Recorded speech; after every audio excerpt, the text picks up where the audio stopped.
IMO, DR Congo are playing mind games, delaying the tunnel. Feels like market psychology before a big open. Give us a quick take on pressure, leadership, and how teams react when the spotlight's on one superstar like Ronaldo. Exactly. If De Sarbiere's only drawing circles around Ronaldo, he's already lost the plot. Bernardo and Bruno will slice you open with one touch, and Mendes flying down that flank is pure chaos. Blink and Portugal have you chasing shadows. That's the recipe. Keep the lines tight, win your duels, and when you steal it, you've got to sprint like your boots are on fire. And yeah, you'll need a little luck, because Portugal don't knock, they kick the door in.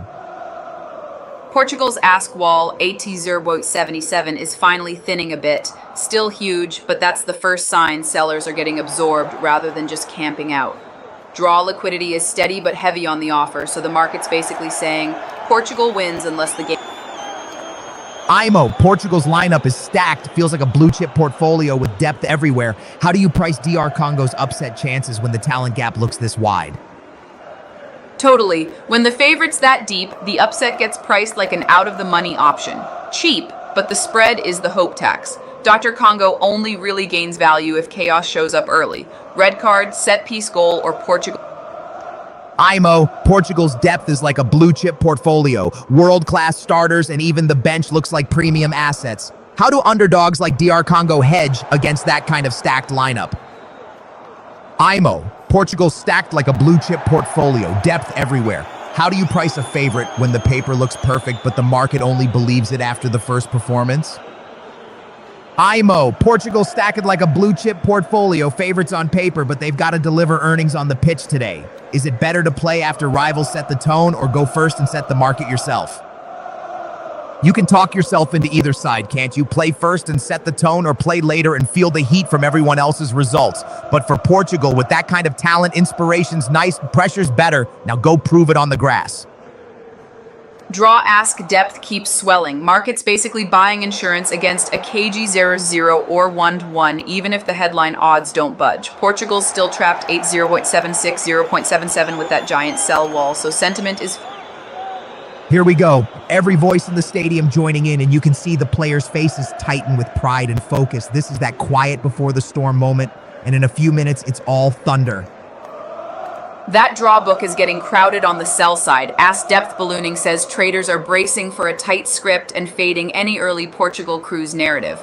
Portugal's still pinned under the 0.77 wall, so it's like a top seed stuck in a... We're seeing a little pressure come off the draw. Ask Depth just eased back, so that stalemate hedge is cooling, at least for now. But Portugal's still glued to 0.76, 0.77, with a massive sell wall, like a striker getting double-teamed in the box. The Portuguese anthem rolls out like a wave, and you can almost see the belief settling into their shoulders. Flags up, voices loud. This is the heartbeat of a nation, and it's begging for a performance to match. It's ringing around the stadium again. Portugal soaking it in, eyes forward, jaws set. That anthem's not just music, it's a challenge. Go out there and earn every note of it. Draw probability ticking down to 16% with that ass stack thinning a bit. Some of the park the bus money is stepping aside. Portugal still can't break above SWAT 7.7 though, so it's like endless corners with no header on target. Stay on your feet. This is the last deep breath before the chaos. You can feel the tension humming in the stands like the whole stadium's holding a match to the fuse. Now the anthem for DR Congo. Powerful, proud, and you can see the emotion right there in the players' eyes. This is the kind of moment that turns a football match into something bigger than football. Whoa, draw ass depth just exploded past 1.1. That's the crowd piling into the this could get weird hedge again. Dr. Congo's offers also thicken, so upset protection is getting priced like a rainy night away match. Portugal's still stuck under that point. There it is, DR Congo's anthem swelling, and the crowd's got that respectful hush before the roar. You can feel the pride in every line, and now it's time to turn that pride into 90 minutes of fire. That draw froth is coming off again. Ask depth drops back under 1 million, so the market's less panicked about the stalemate. But Portugal bid depth just thinned 80.76, meaning if sellers lean, this favorite can slip like a defender on wet turf. With the book feed down, all we've got is the tape, and the tape says positioning is still heavily Portugal long, while the draw has 2 chunky buyers sitting at 0.17. That's classic favorite on points, but hedge the upset behavior. Portugal's cell wall 80877 is finally a bit lighter, still huge but less of a brick, while bids 807 and 6 are thinner, so it's a tightrope. Breakout or slip. Draw liquidity is still chunky, meaning traders keep one eye on a KG00. IMO, Portugal are being tipped like a blue chip. Ronaldo's the headline asset, but the market's volatile at World Cups. How do you price a team with star power versus depth and risk? Spot on, Leo. Star power is the premium multiple, but depth is the balance sheet that survives a bad 10-minute spell. If the book's leaning heavy Portugal, that's like everyone crowding the same trade. One shock goal, and you get a nasty gap down. And we'll be right back. Portugal with Ronaldo, the spotlight's blazing, and the pressure's even hotter. If you're tipping them to go all the way, this is where the story starts. Buckle up, because the first whistle changes everything. IMO, that ad read screaming premium pricing. How do you see the iPhone 17 Pro hype hitting carriers and Apple's margins this quarter? Yeah, Leo, hype helps Apple keep pricing power, but carriers are the ones eating the subsidy and promo bill, so their margins can get tackled in the trenches. Near term, Apple's quarter is more about mix and services attached than unit fireworks. IMO, that ad's got more hype than a last-minute penalty. Best network, most powerful, and someone dancing like they've just won the golden boot. If the phone's as expensive as a transfer fee, I want to see the fine print before I celebrate. That's luxury talk. IMO Platinum sounds like a midfield maestro dictating tempo in first class. Biggest lounge network, curated destinations. It's like they're selling a Champions League away day with velvet ropes. Where's the price tag hiding? That's the kind of finish they want. Soft touch, sentimental, like a perfectly weighted through ball that leaves you smiling on the flight home. IMO, tell me, is this premium dream a bargain, or are we paying Champions League prices for a friendly? They're pitching Platinum as life like no other and tying it to World Cup 2026. What's your take on the premium card economics and the real cost behind those lounge hotel perks? Totally, Leo. Premium cards are like season tickets. The perks look flashy, but the issuer's betting you'll carry a balance, spend big, and stick around. The real cost is interchange sharing and reward redemption, so they need high engagement to keep margins in the black. Portugal still trades like the heavy favorite, but the tape's getting a bit top-heavy. Bids keep thinning while that 077 sell wall stays massive, so upside needs a real catalyst. DR Congo and the draw both have swelling Houston is buzzing, and here he comes. Ronaldo at 41, still walking like the spotlight owes him rent. 1,000 goals on the horizon, Messi's shadow from yesterday, and Portugal need their icon to turn nostalgia into fireworks. This feels like history with studs on. Portugal are stacked like a luxury bench. Mendes flying down the flank, Vitinha pulling strings, João Neves snapping into tackles like a metronome with teeth. Against DR Congo, that PSG chemistry could turn into a tidal wave if they start fast. That's a midfield and front line with gold trim. Bernardo with the Madrid polish, Bruno spraying passes like confetti, and then Ronaldo, the headline act who doesn't need an introduction, just a chance. If they click early, DR Congo could be chasing shadows.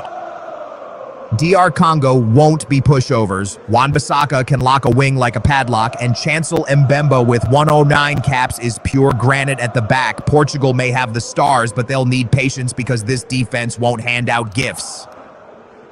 This is where DR Congo have to bite. Midfielders hunting in packs trying to rattle Portugal's rhythm. And up top, Mbambo's got that veteran street smarts, while Wissa only needs one clean look to make the big names sweat. You can feel it in the air. The stadium hums a little louder when the legends step out under these lights. And when you start talking about the very top table of World Cup icons, there are only a handful of names that make everyone lean in, and one of them is about to lead. IMO, the stadium's buzzing for Ronaldo's 6th World Cup. Give us a quick blue chip asset take. What's the market equivalent of a legend who still delivers under pressure? Yeah, Leo, that's the market's quality compounder, the name everyone crowds into because it's proven in big moments. But even blue chips get priced to perfection, so the downside is a sharp pullback if the next touch disappoints. IMO, they're name-dropping the all-time World Cup icons, Kempes, Maradona, Zidane, Messi, and now Ronaldo in 2026 talk. Give me a quick blue chip angle. Pressure of legacy like a stock at all-time highs? Absolutely, Leo. Legacy pressure is like a stock at all-time highs. Every touch is judged against perfection, and the bar only rises. The upside is momentum and belief, but one bad quarter, one missed chance, and you get a fast D rating. IMO, Messi set the benchmark yesterday, CR7 under pressure today. Give us a quick market reaction angle. Is this like a blue chip responding after a rival's earnings beat? You just know Ronaldo's had that Messi performance playing on loop in his head, fuel for the fire. Portugal looked sharp early, Araujo getting them ticking, but that missing piece you mentioned can change the balance. Let's see if they start fast or feel their way in.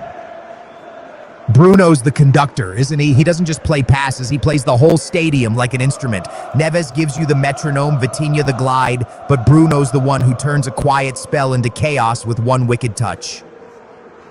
Cancelo and Mendes give you that jet engine width, blink, and they're in the final third. Vitinha's on it now, head up, scanning like a chess grandmaster. Portugal are already trying to squeeze the life out of this game with the ball. Portugal just ticked up to 77, 0.78. Buyers are pressing higher, but that chunky 0.92 sell wall says the market's still pricing a lot of favorite risk. DR Congo's back to a clean 0.07, 0.08 with real size on the offer. Houston's seen comebacks that belong in museums, hasn't it? Brady turning time into confetti right here, and now Ronaldo, same vintage, same hunger, trying to bend the clock again. Football loves a legend with a deadline. 41 and still leading the line. Unbelievable, like watching a classic car hit top speed on a modern highway. Every run, every glance at goal feels like a page in a fairy tale, but the World Cup doesn't hand out happy endings for free. Exactly, he's not here to chase shadows, he's here to cash in on one moment of daylight in the box. He'll stay central, sniffing danger, saving the legs like a savvy investor waiting for the perfect entry point. Absolutely, talk all you want, but when the chance drops, he's still the coldest set of boots in the stadium. Portugal can build it with silk, but they'll want the final touch with steel, and that's Ronaldo's territory. That roar tells you everything. Every Ronaldo touch is an event tonight. Portugal are going to have the ball on a string, but Congo will live on those desperate blocks and brave clearances. It's siege football already. Yeah, you can see the shell forming. 5 at the back, bodies everywhere, trying to turn the box into a no-fly zone. But if those wingbacks don't dare to step out and breathe, it's going to be wave after wave until something cracks. Spot on. If those wingbacks sink into the 6-yard box, they're basically locking themselves in and throwing away the key. And Bernardo on the ball, that's a magician with a remote control. He'll drag you out of shape with one little shimmy. Mendes is going to be a constant alarm bell down that flank. He's got jets, and he loves the overlap. Wan-Bissaka's got to wake up fast, because if he gives him that yard again, Ronaldo's licking his lips in the middle. They've been pinned in like a cornered team, so that whistle is pure oxygen for Congo. Heavy touch or not, they'll take any breather they can, because Portugal are circling like sharks right now. We're seeing bids come back in the draw, and DR Congo, depth is rebuilding, which usually means traders are sniffing for volatility rather than conviction. Portugal's still pinned 8.76, with that 0.92 off. That's the blueprint, isn't it? Tell Cristiano you don't chase, you hunt, and just feed him in the box. And if Martinez is saying he's flying in training like a teenager, defenders are in for a long, long night.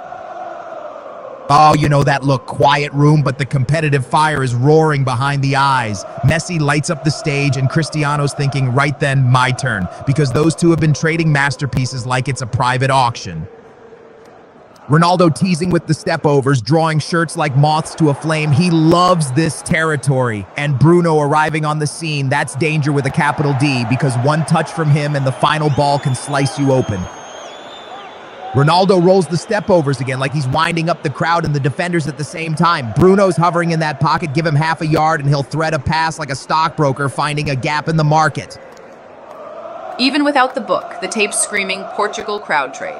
Multiple chunky buys clustered at 0.77, while the big bearish Portugal position is sitting way down 0.23, 0.24.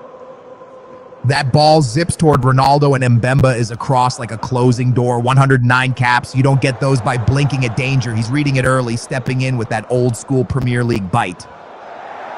Yeah, when the heat rises, you want the lads who've been in the front. Goal. Neto whips it to the far stick, and the header is absolutely thundered home. Portugal hit the front, and you can feel the whole game tilt on its axis. That's a Real Madrid-style punch. One chance, bang, lights out. Oh, that's rare. Bernardo nicking it there is usually money in the bank, but this time it slips through his fingers. He was trying to feed Bruno, and instead it's a little gift-wrapped let-off for the defenders. You don't see that often. That's the trade-off, isn't it? Silk everywhere, but not many rockets in behind. If they overplay it and the tempo drops, the other side will squeeze them like a vice, and suddenly those cute passes turn into trouble. Portugal finally thread it through, and you think, uh-oh, this is the moment. But Wan-Bissaka throws out that telescopic leg and snuffs it out. Neto's hugging the touchline. Cancelo's prowling the other side. Portugal are starting to turn the screw now. This is a full momentum swing. Portugal's up at 0.89, 0.90, with a big bid parked 0.88. So the market's basically pricing game over. On the flip side, DR Congo and the draw are getting crushed with almost no real bid support. One bad... He's giving up inches to everyone and still climbs like he's got springs in his boots. What a header, pure timing and bravery. And with Ronaldo's World Cup story in the air, that finish feels like Portugal shouting, "We're here and we mean it." That's one of those size doesn't matter moments. He attacks it like a center half and guides it like a surgeon. Neves making history in the shadow of Ronaldo's timeline, and Houston's rocking because that header had pure conviction. Portugal's basically parked 0.89 minus 0.90, but notice the book is now heavy on both sides. Big liquidity means the next move needs a real catalyst, not just vibes. Draws perking up to 0.08, 0.09, but that ask wall says, don't get... Exactly. Stop overplaying, zip it in early, and suddenly defenders are backpedaling in panic. Neto's delivery is on a postcard, and that late midfield dart is a thief in the night. Neves times it to perfection and makes it look easy. That goal's a classic momentum shock. Portugal's win odds spike like a breakout candle, and DR Congo's confidence sells off instantly. Crowd noise becomes a tailwind. Every tackle feels heavier for the trailing side. That early punch is gold dust. Now Portugal can breathe, slow the heartbeat, and make the other lot chase shadows. When you've got a scorer with that kind of club pedigree, one moment is enough to flip the whole script and settle the favorites' nerves. It did feel a little too smooth. Portugal sliced through like a hot knife, and that'll sting the underdog's pride. But if the wingbacks push on and they show a bit of bite, we might get a proper response and a game on our hands. Masuaku on the ball is never dull. He's got that Premier League swagger, head up, looking to whip something nasty in, but Portugal are snapping into shape here, and you can feel the window closing fast if the cross isn't early. Mutasami switches it nicely, and Masuaku's got that West Ham confidence, shaping like he wants to cause chaos down the flank, but Portugal are reading it, squeezing the space. This has to be sharp or it fizzles out. Imo, Portugal scoring first is like a blue chip stock popping early. Historically, they almost never give it back. Any quick take on how that kind of first mover advantage changes risk for the underdogs? That rotation is pure mischief. Neves drops, Vitinha glides into pockets, and Bruno's prowling like a shark sniffing blood. It's got that PSG vibe, all right. One-touch triangles, sudden accelerations, and defenders left pointing at each other asking, whose man was that? Absolutely. When you give those midfielders freedom, it's like trying to catch smoke with your hands. 1 minute they're stacked in a line, next minute Bruno's popped up between the center backs and Vitinha's conducting the whole orchestra. And that's the nightmare for any marker. Who do you follow without leaving a hole the size of Lisbon behind you? Portugal love that confusion. They bait you into stepping out, then bang, the pass is already gone and you're chasing shadows. Neto keeps it moving, and Vitinha's on it again. Silky touch, head up, always a second ahead of the press. If he's in that Champions League final mood, DR Congo are going to be doing a lot of running for very little reward. He's one of those players who looks like he's playing in slippers. Never rushed, never rattled. Even in the warm-up, he's pinging it around like a metronome, and Neves is right there, snapping passes with that "we're already ready" swagger. Portugal are purring now. Bruno on the ball, and you can feel the tempo lift instantly. Renato Vega steps in, and suddenly the angles open up like someone's pulled the curtains back and said, all right, lads, let's have a go. You can feel the tug of war now. Portugal's still priced like a lock, but the offer side just swelled. More supply overhead, less easy upside from here. That chunky 90 bid is the defensive line. If it breaks, sentiment can wobble fast even without any on... Imo, Portugal's setup is like a portfolio rebalance. Mendes' athletic overlap lets Neto drift inside closer to Ronaldo, shifting risk and reward centrally. Give us your market-style take on that tactical flexibility. That's a goosebumps moment. Martinez getting them to speak it out loud, and then Cristiano stands up. You can feel the whole room lean in. That's leadership you can't coach. That's a spark that turns a squad into a mission. Oh, that'll hit you right in the heart. Sixth time around, and it suddenly feels brand new because his kids are watching with real understanding. If that doesn't light the fuse, nothing will. Cristiano's got a fresh fire in the belly tonight. IMO, that Ronaldo's sixth World Cup, but first my kids truly understand line is pure legacy stuff, like a blue chip veteran finding a new catalyst. Give us your take. Motivation is the ultimate market mover for a superstar? Totally, Leo. Motivation is the soft data that hits like hard earnings when it's a generational player. For a superstar, that legacy catalyst tightens focus and the market starts pricing clutch premium the way it prices a veteran's playoff gear. Wissa hits it with that striker's swagger, pedigree on show, and it whistles close enough to make the keeper's knees knock. And listen to those DR Congo fans, they're turning this place into a carnival. That noise alone can drag an equalizer out of thin air. That's the thing. Sometimes the season's a storm and the tournament's the clear sky. If he's finally got healthy legs under him, he'll play like a man with a receipt to cash, and DR Congo will keep feeding him every sniff of space. And that's what makes him so dangerous. Give him half a chance and he turns it into a full-blown emergency. You can feel the defenders backing off just a step because they know efficient in front of goal usually... Absolutely. Once you're on a yellow, your volatility spikes because every tackle carries headline risk and forces you to play half a step slower. It's like a stock with a looming catalyst. Bernardo's touch just ran away from him and suddenly he's chasing the problem. Clumsy lunge and the ref's straight to the pocket. Cristiano's pleading like it's a first offense in his life, but that's a textbook yellow in that zone. Bruno's run was on. One early pass and it's a hyper... New crew in charge tonight, and you can tell they're setting the tone early. First yellow out, and nobody's getting a free pass. That's a little warning flare for both benches. Keep it clean, or this game's gonna get spicy fast. Yeah, Leo, it's diversification with a correlation problem. Loads of individual quality, but if the pieces don't sync, the portfolio doesn't hedge when pressure hits. If they click, though, you get that unpriced upside shock the favorite hates. Bernardo Silva picks up a booking. Classic risk-reward moment. Any quick take on how a yellow changes a team's risk profile like a stock under pressure? Portugal's still pinned at 91, 92%, but now the sell side thinned out, asks down to 284K, and that 0.93 level looks like the next real ceiling. Draw liquidity's fading on the bid, so if the game stays cagey, it won't take much to gap that price. Bernardo in white still feels like seeing your mate turn up in a rival's shirt. Your brain needs a second to process it, but at 31, he's pure football mileage, still got that engine and that street-smart touch to run games for years. That's a real momentum wobble. Portugal ticks down to 90 miles, 91, and more importantly, bid depth collapses from 314K to about 99K, so the support line just got a lot thinner. In football terms, the favorite's still leading, but the midfield's gone... Modric at 40 is like a fine wine with rocket boots, still pulling strings, still making kids look silly. And KM, fresh legs coming on, and you can sense the urgency. Kapuwadu and Masawaku stepping in like, right, let's change the script. Dial Congo need a spark because Portugal are starting to look far too comfortable. Yeah, Bakambo backs himself, but that's one of those share it and score moments. Wan-Bissaka's screaming for the through ball. And Vargas gets rolled a bit too easily there. Lovely turn, but you can't gift that much space in the danger zone. Dial Congo look a different animal, braver, sharper, and that front two is asking real questions of Portugal. Credit to the coach, he's not come to admire the scenery. He's come to throw punches, and this opening spell has real bite.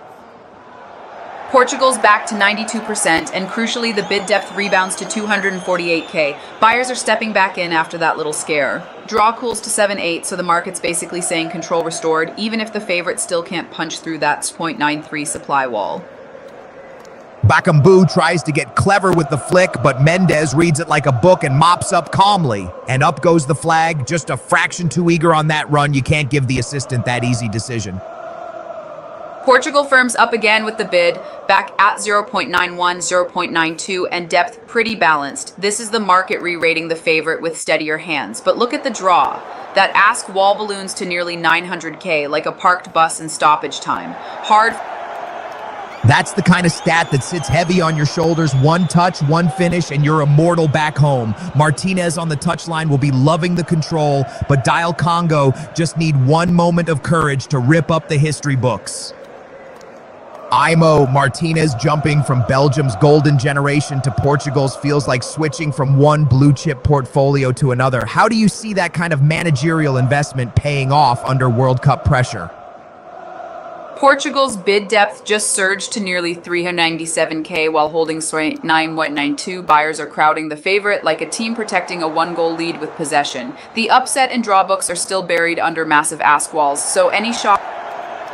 He really is class on the touchline, even when the temperature rises, and you can feel Portugal feeding off that composure like a team wearing a tailored suit, sharp, comfortable, and ready to dance when the music starts. Absolutely. Portugal can change shape like a magician flicking a cape, and the talent pool lets Martinez play chess while others play checkers. But tournaments punish hesitation, so the key is picking the right flex early and making it bite. Imo, Portugal's portfolio of stars is stacked, but last tournament the assets didn't correlate. No blend, too much reliance on Ronaldo. Got a quick market-style analogy for squad balance and diversification?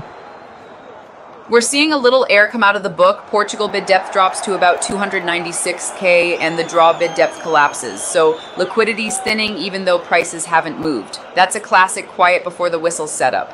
One sharp play. Portugal are zipping it now, little 1-2s, quick feet, and Ronaldo snapping passes like he's cracking a whip. And Cancelo out there like a roaming artist, doesn't matter where he plays his club football, that right side still has bite. Oh, he's teasing the bicycle. Ronaldo's got the crowd holding its breath every time it drops from the sky. NATO's drag back, buys a yard, the ball goes back in with venom, and the defense just about hacks it clear. Portugal are circling like sharks now.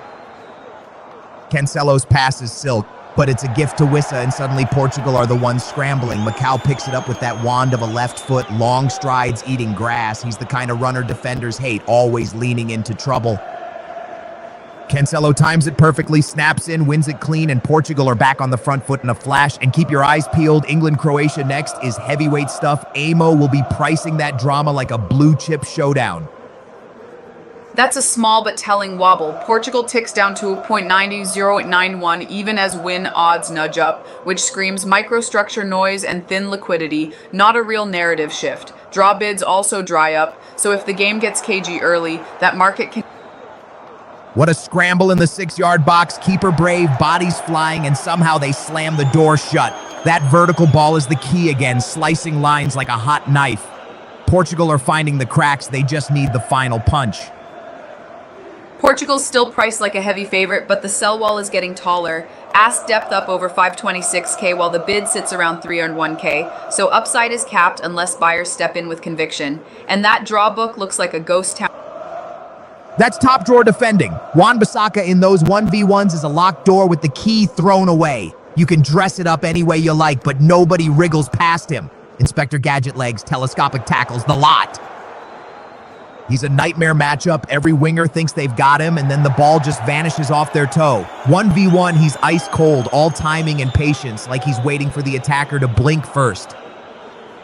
Love the narrative, Leo, but Destiny is usually the most expensive line on the board. Everyone crowds the same trade and the edge disappears. If Ronaldo blanks early, that hype premium can unwind fast, like a striker snatching at chances and spraying it into row Z.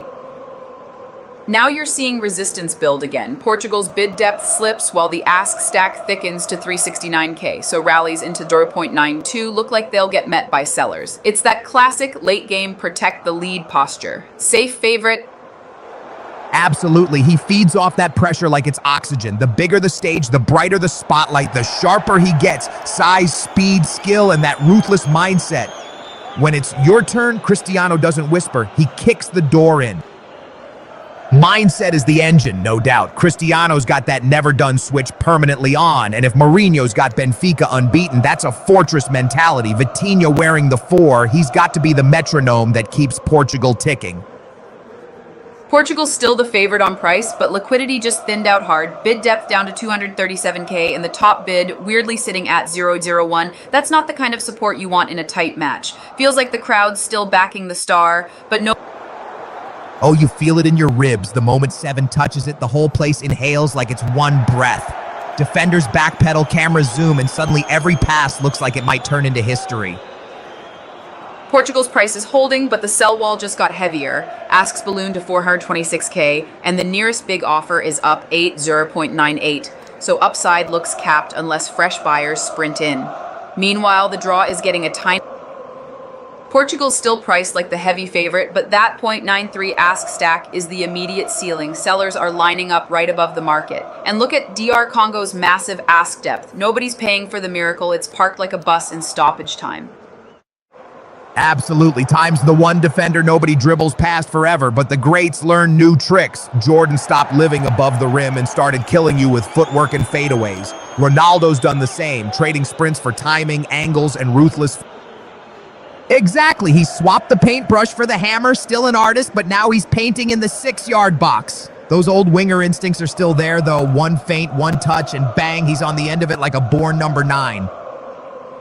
Yeah, you can see him itching for it. When he drops in for touches, it's like he's winding the spring before the burst, but he's got to pick his moments because the real damage is done when he stays high and turns one touch into panic. Portugal's still trading like a 92% lock, but that ask depth is back up over 420k. Plenty of folks ready to take profit into any pop. The draw book looks even more lopsided on the sell side, so the market's basically saying no drama, even if the crowd's... IMO, Ronaldo's numbers are like a blue chip stock. 228 caps, 143 goals, still climbing. How do you even value longevity like that compared to peak performance? That Portugal ask wall just got comically thick. 563k total and 402k shares sitting at 0.99, so upside is capped unless we get a real catalyst. Renato Vega gets it moving and Bernardo's on the prowl. He's like a wasp around a picnic, never stops buzzing. They're hunting that link up with the scorer, and you can sense the danger tightening around the box. Ha! The Mississippi of midfield, love that. Amo would call it a diversified portfolio, but you're spot on. When it flows through everyone, someone still has to be the dam breaker, the one pass that turns possession into a punch. That's classic Cristiano, plant himself right between the posts like a lighthouse and dare the cross to find him. If the creators keep their heads up, one delivery is all he needs and the net could ripple before you finish saying hi. Araujo steps in and Cancelo's sniffing forward. Portugal trying to crank the tempo up a notch here. Cancelo's one of those fullbacks who plays like a winger with a passport and you can feel the next surge building. Portugal's still stuck 0.91, 0.92, but that sell side is a brick wall. 718k in asks with a monster stack 0.99, so any late sure thing buyers are paying up into traffic. Draw liquidity's easing a bit, which tells you the upset hedges are getting trimmed as confidence steps. Neves spots Neto hugging that left touchline, and you're right. Get him closer to Cristiano, and it starts to look lethal. Bruno tries to thread it, but it just lacks that final zip, and the move fizzles when it should have sparked.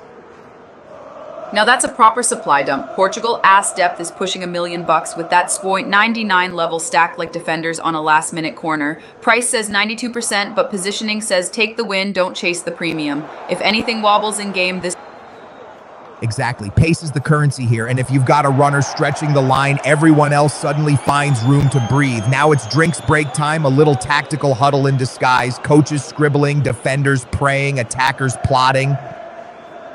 Portugal's bid depth just jumped to 339k, while the ask side stays near 966k. So buyers are stepping up, but they're still staring at a massive ceiling. DR Congo's ask depth actually eased, which is classic long shot sellers taking what they can get. All right, that's the whistle on the meeting. Clean, efficient, no VAR needed. Thanks, everyone, and we'll be back in 5. Keep the energy up because the next spell can be absolute chaos. Yeah, Leo, it's mostly branding, but in this tape, AI is like a star striker's reputation. Sometimes the crowd pushes the line before the goals show up. If Lenovo can tie it to enterprise PC refresh and services attached, investors will pay. Otherwise, it fades fast. With the book snapshot missing, I'm watching the tape. It's still Portugal heavy flow, lots of size bought around 0.77, and some late adds up near 0.91, 0.92. The standout is that big bearish Portugal position 8. Now we've gone from Lenovo to Lowe's. This broadcast is doing a counterattack through the ad breaks. No place like Lowe's is a confident finish, but I'm still watching the pitch like a hawk for the next burst of pace. Portugal's bid just got real. 604k of support and a huge wall sitting right 0.91. That's the home crowd singing behind the favorite. Portugal with the slim lead. 1-0 is that dangerous scoreline, like walking a tightrope in a wind tunnel. 1 lapse, 1 set piece, and the whole script flips in a heartbeat. IMO, Bank of America's power to do ad is everywhere. Give us the market spin. Is this confidence, branding muscle, or a sign they're fighting for attention in a tight economy?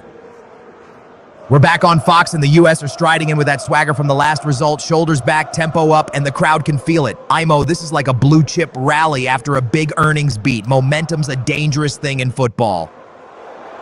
USA, Australia, that's fireworks in broad daylight. Two teams that don't do cautious, they do chaos. Friday, 3 p.m., clear the calendar because this one's got crunching tackles and end-to-end sprints written all over it.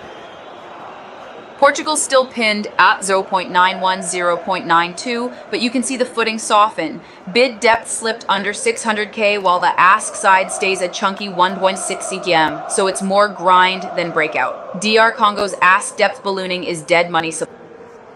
Exactly. Dr. Congo will take this all day. Stay compact, stay alive, and keep Portugal staring at the lock with no key. Portugal can pass it around all they want, but if they don't land the next punch, that one chinyo starts to feel like a trap. 20%, that's basically living off scraps, but if your shape is right, scraps can turn into a feast on the break. The coach will say, let them have it, and just wait for that one clean counter to sting. Spot on. If those wingbacks sink into a back five, you're basically inviting Portugal to set up camp in your box. They've got to push on when they can. Give the outlet. Give the team oxygen. Otherwise, it's 90 minutes of defending your own front door. Portugal's win prob ticks up to 92%, but the tape's actually getting thinner. Bid depth drops to 543k, and that's less cushion if sentiment wobbles. The draw ask side just collapsed, so hedgers are stepping back while DR Congo. Yeah, Portugal are stroking it around, but it's a bit too polite. This needs a gear change, a little snap in the passing. One or two darts in behind, and suddenly DR Congo's line starts looking over its shoulder, and that's when the cracks appear. And here comes Ronaldo, sniffing it out like a shark in the shallows. One touch, and he's already thinking goal. That flick on just injects a bit of chaos, and Portugal suddenly look like they've got teeth again. Diogo Costa finally gets a feel of the ball. Rare as rain in the desert for him tonight, but he's crisp, clean, no fuss. Just reminds everyone he's awake back there.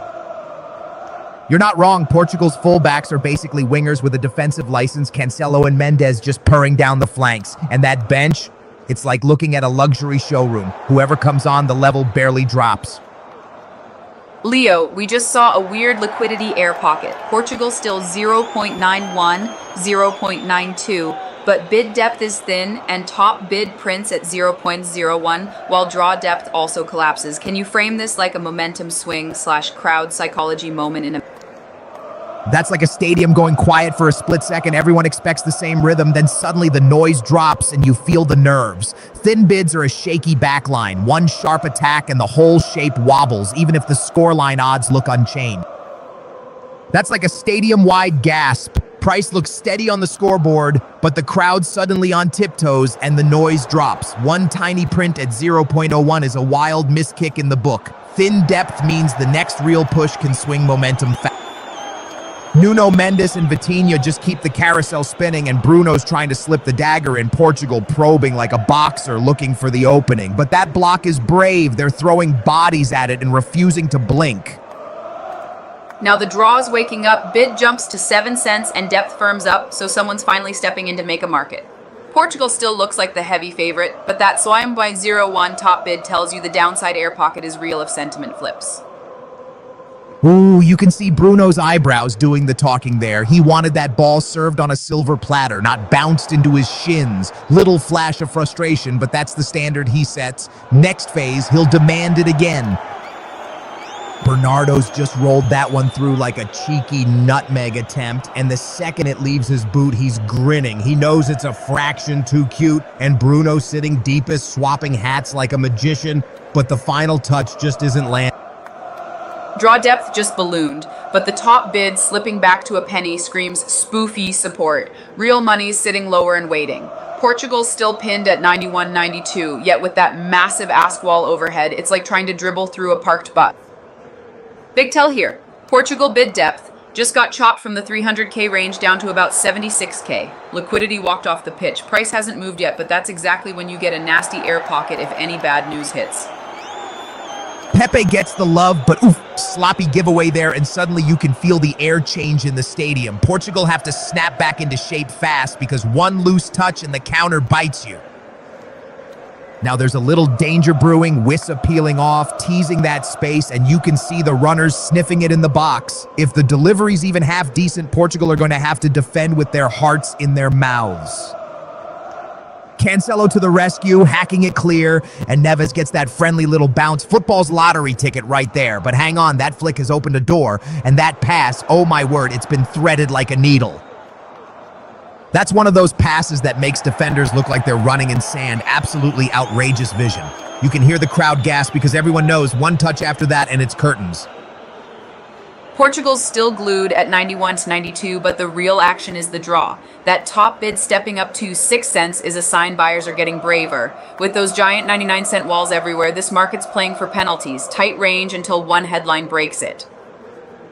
IMO, that stat is wild. Vitinha matching an entire team's completed passes after 30 minutes.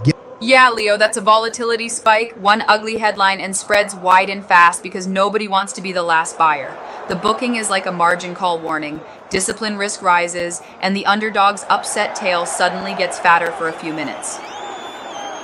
That's the danger when you give him a free pass to wander. 1 second you're set, the next he slipped the net and you're chasing shadows. And Friday on Fox, US versus Australia, that's got fireworks written all over it.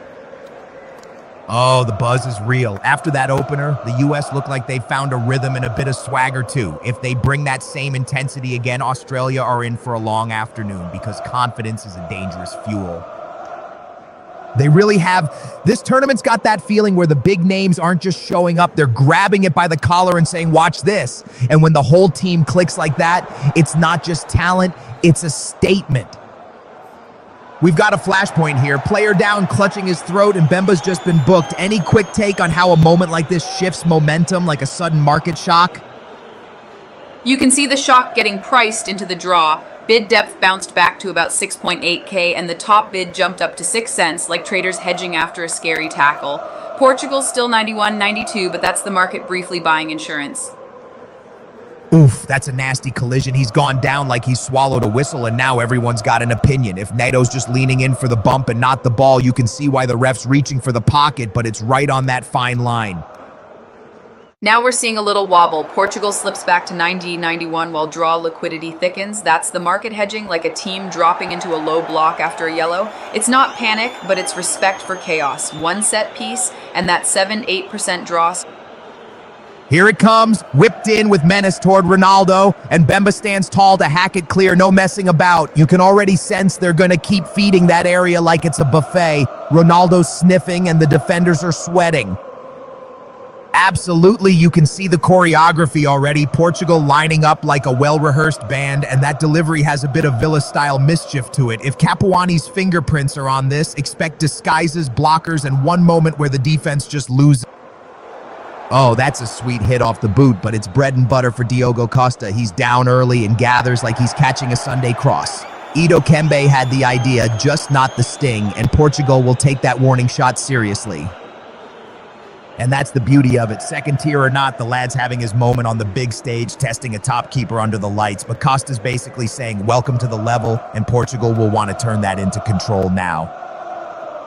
This book's basically unchanged. Portugal's still pinned at 90-91 with that 89 bid wall, acting like a back four holding the line. The draw stays sticky at 7-8 with decent bid depth, so the market's saying Portugal likely wins, but it's not paying up for a blowout. Exactly. When they go vertical, it's like someone's hit fast forward and the defense suddenly looks a step behind. But with all these artists wanting a touch, it can turn into a jam session with no chorus. Someone's got to just play the killer note. IMO, Portugal are dominating possession but playing a bit slow. Bruno's barely touching it while others run the show. Feels like a star asset underutilized. Any market-style take on reallocating capital to unlock value? Oh, Costa's rolled the dice there, comes flying out, and for a split second you're thinking, that's a gift. He gets away with it, but that's the kind of moment that flips a World Cup match in a heartbeat.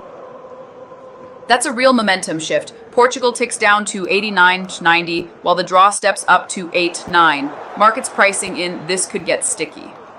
Bid depth on Portugal is draining, so if there's any scare on the pitch, this can gap like a defense caught on a Yeah, Leo, that's classic. Earnings beat in a down sector. Relegation's the macro drag, but the World Cup tape can re-rate him fast. I'd expect a mid-table Premier League or ambitious top-flight European side to pounce, with a nice premium baked in. We're seeing a bit of stabilization. Portugal still 89, Sarah 90, but bid depth rebuilt back near 277k, so buyers are stepping in to defend the favorite. Draw liquidity's thicker too, which tells you the crowd's hedging like a team protecting a one-goal lead. João Neves is a terrier with a tuxedo on. So tidy, so brave, always arriving first to the second ball. Doesn't matter, he's not built like a center half. His engine and timing make him feel 10 feet tall out there. Imo, Neves at 21, already looks like a blue-chip asset, 2 Champions Leagues, plays like a veteran. What's your take on that kind of proven winner premium in markets and how it compares to a young player's valuation? Totally, Leo. Proven winner is the blue chip multiple. Investors pay up for reliability under pressure, not just upside. A young prospect trades like a high growth stock, bigger ceiling, but one bad quarter and the valuation gets tackled hard. Imo, Neves at 21 already looks like a blue chip asset, 2 Champions Leagues, doing everything on and off the ball. What's your valuation on a player like that in today's market, and how does DR Congo's collective grit change the risk reward here? DR Congo are scrapping like it's a street fight. Every run without the ball is a statement. That pass had the right idea, but the wrong urgency. Play it earlier and NATO's in acres. Now Portugal have to reset and the moment's gone. Renato Vega's got that quarterback vision. He sees the lane and he dares to punch it through. If Portugal keep tempting the short stuff, DR Congo will squeeze them, but one crisp vertical and suddenly it's a foot race toward goal. Exactly, Leo. Those line-breaking balls are like swinging for alpha when volatility's rising. You can gap the market in your favor or get stopped out instantly. When pressure builds, the smart money sizes down, waits for the clean setup, then hits the Quick free kick taken in a flash after a clumsy challenge. Portugal trying to catch DR Congo napping. Any market-style take on momentum swings when teams go quick like that? Cancelo tries to hit the turbo and suddenly it's chaos. Portugal cough it up and whisses sniffing blood, but Araujo, ice in his veins, reads it like tomorrow's newspaper and shepherds the danger away while sprinting toward his own goal. Exactly that. When you're retreating, your compass has to point straight at your own net, not the touchline. Run out wide and you open the red carpet through the middle. Run toward goal and you buy your keeper and your center backs precious seconds. Cristiano's waving the traffic on. He wants that ball punched forward, no hesitation. Mendes times the run beautifully, gets in behind, but then the final ball just dies on him. You can feel Portugal begging for bodies in the box. Now the draw is getting marked up. 7-8 instead of 8-9, and the bid depth just collapsed, which screams thin liquidity, jumpy tape. Portugal's still 90-91, but with that shallow two-way market, one scary counterattack is enough to gap this like a late red card. That draw bid just refilled hard, back up to 13.4k depth, so the stalemate hedge crowd is stepping in again at 7-8. Portugal stays pinned at 90-91, but this is like a team dominating possession while the crowd keeps buying the 0-0 sweat. Ref waves play on after a possible catch on Bruno Mendes, and DR Congo break feels like a no call that could swing momentum. Give me your take on risk reward when refs let contact go, like markets ignoring bad news until a snap move. Exactly, Leo. When the ref swallows the whistle, it's like the market shrugging off ugly data. Volatility gets bottled up, then releases in one violent candle. The risk is you're leaning long on normal rules, and one fast break turns into... Ref waves away a possible Oh, that's a commentator's banana skin. One little slip of the tongue and you're trending before halftime. But you're right. With those letters so tight together, you've got to be sharper than a center back on a yellow.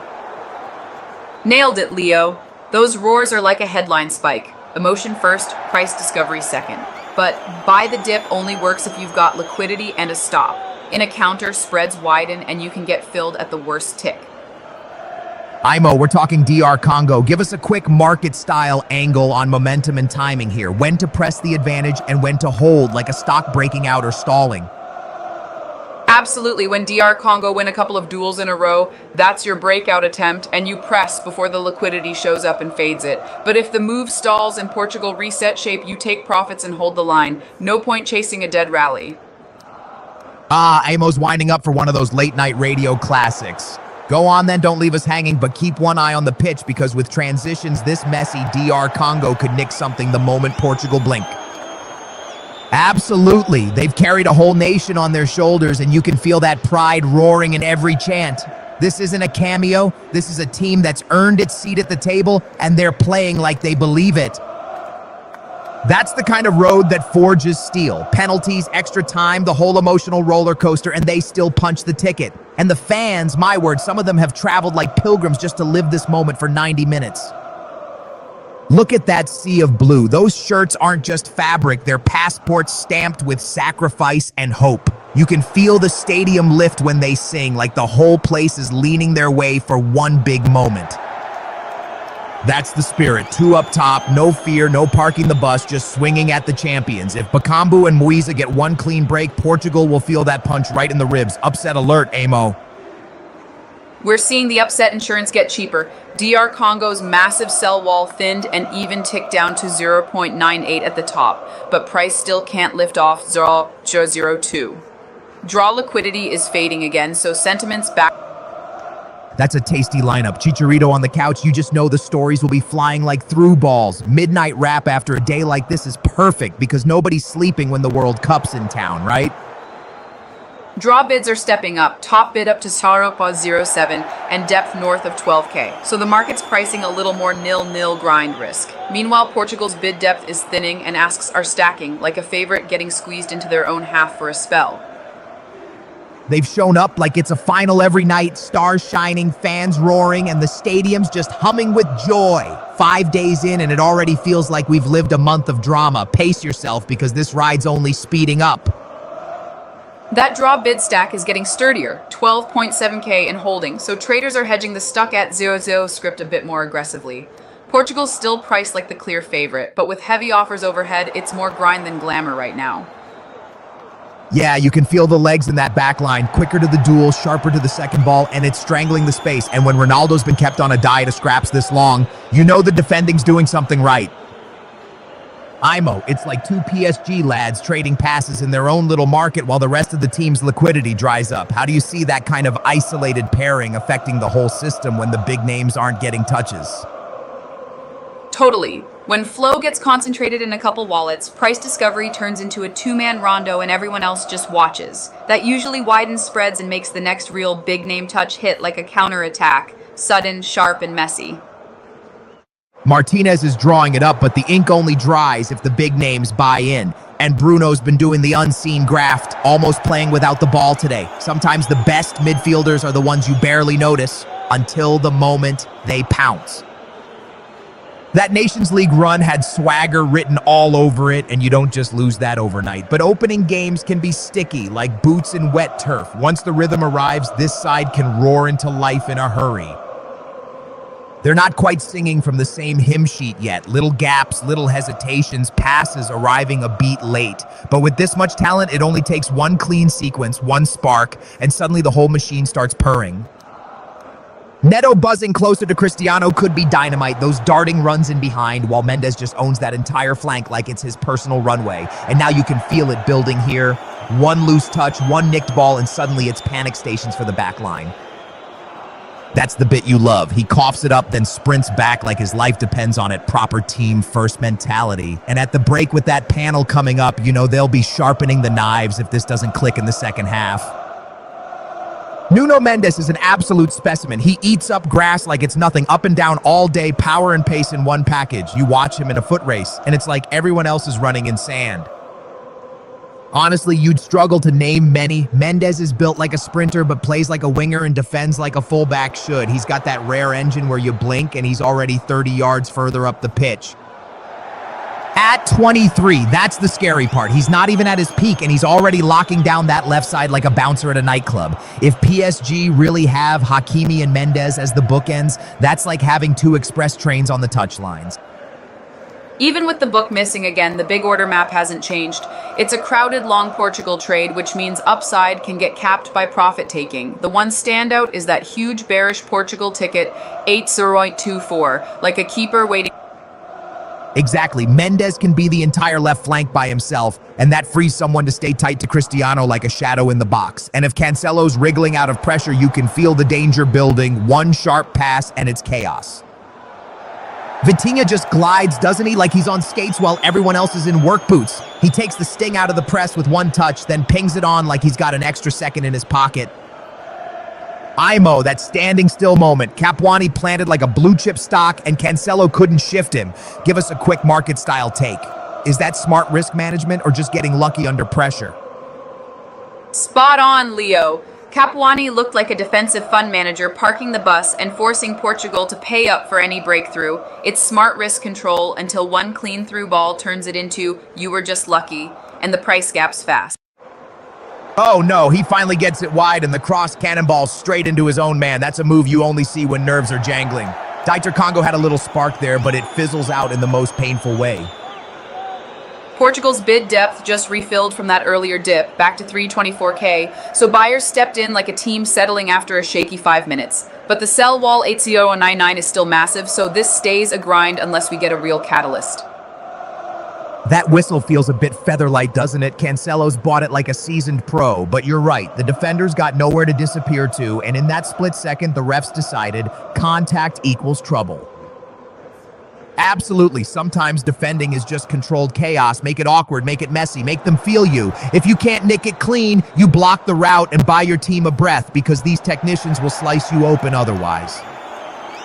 Saka rises and gets something on it. Every header now feels like a little lifeline being thrown into the box, and with the clock bleeding into those added minutes, you can sense the urgency ramping up. One more delivery could flip the whole script.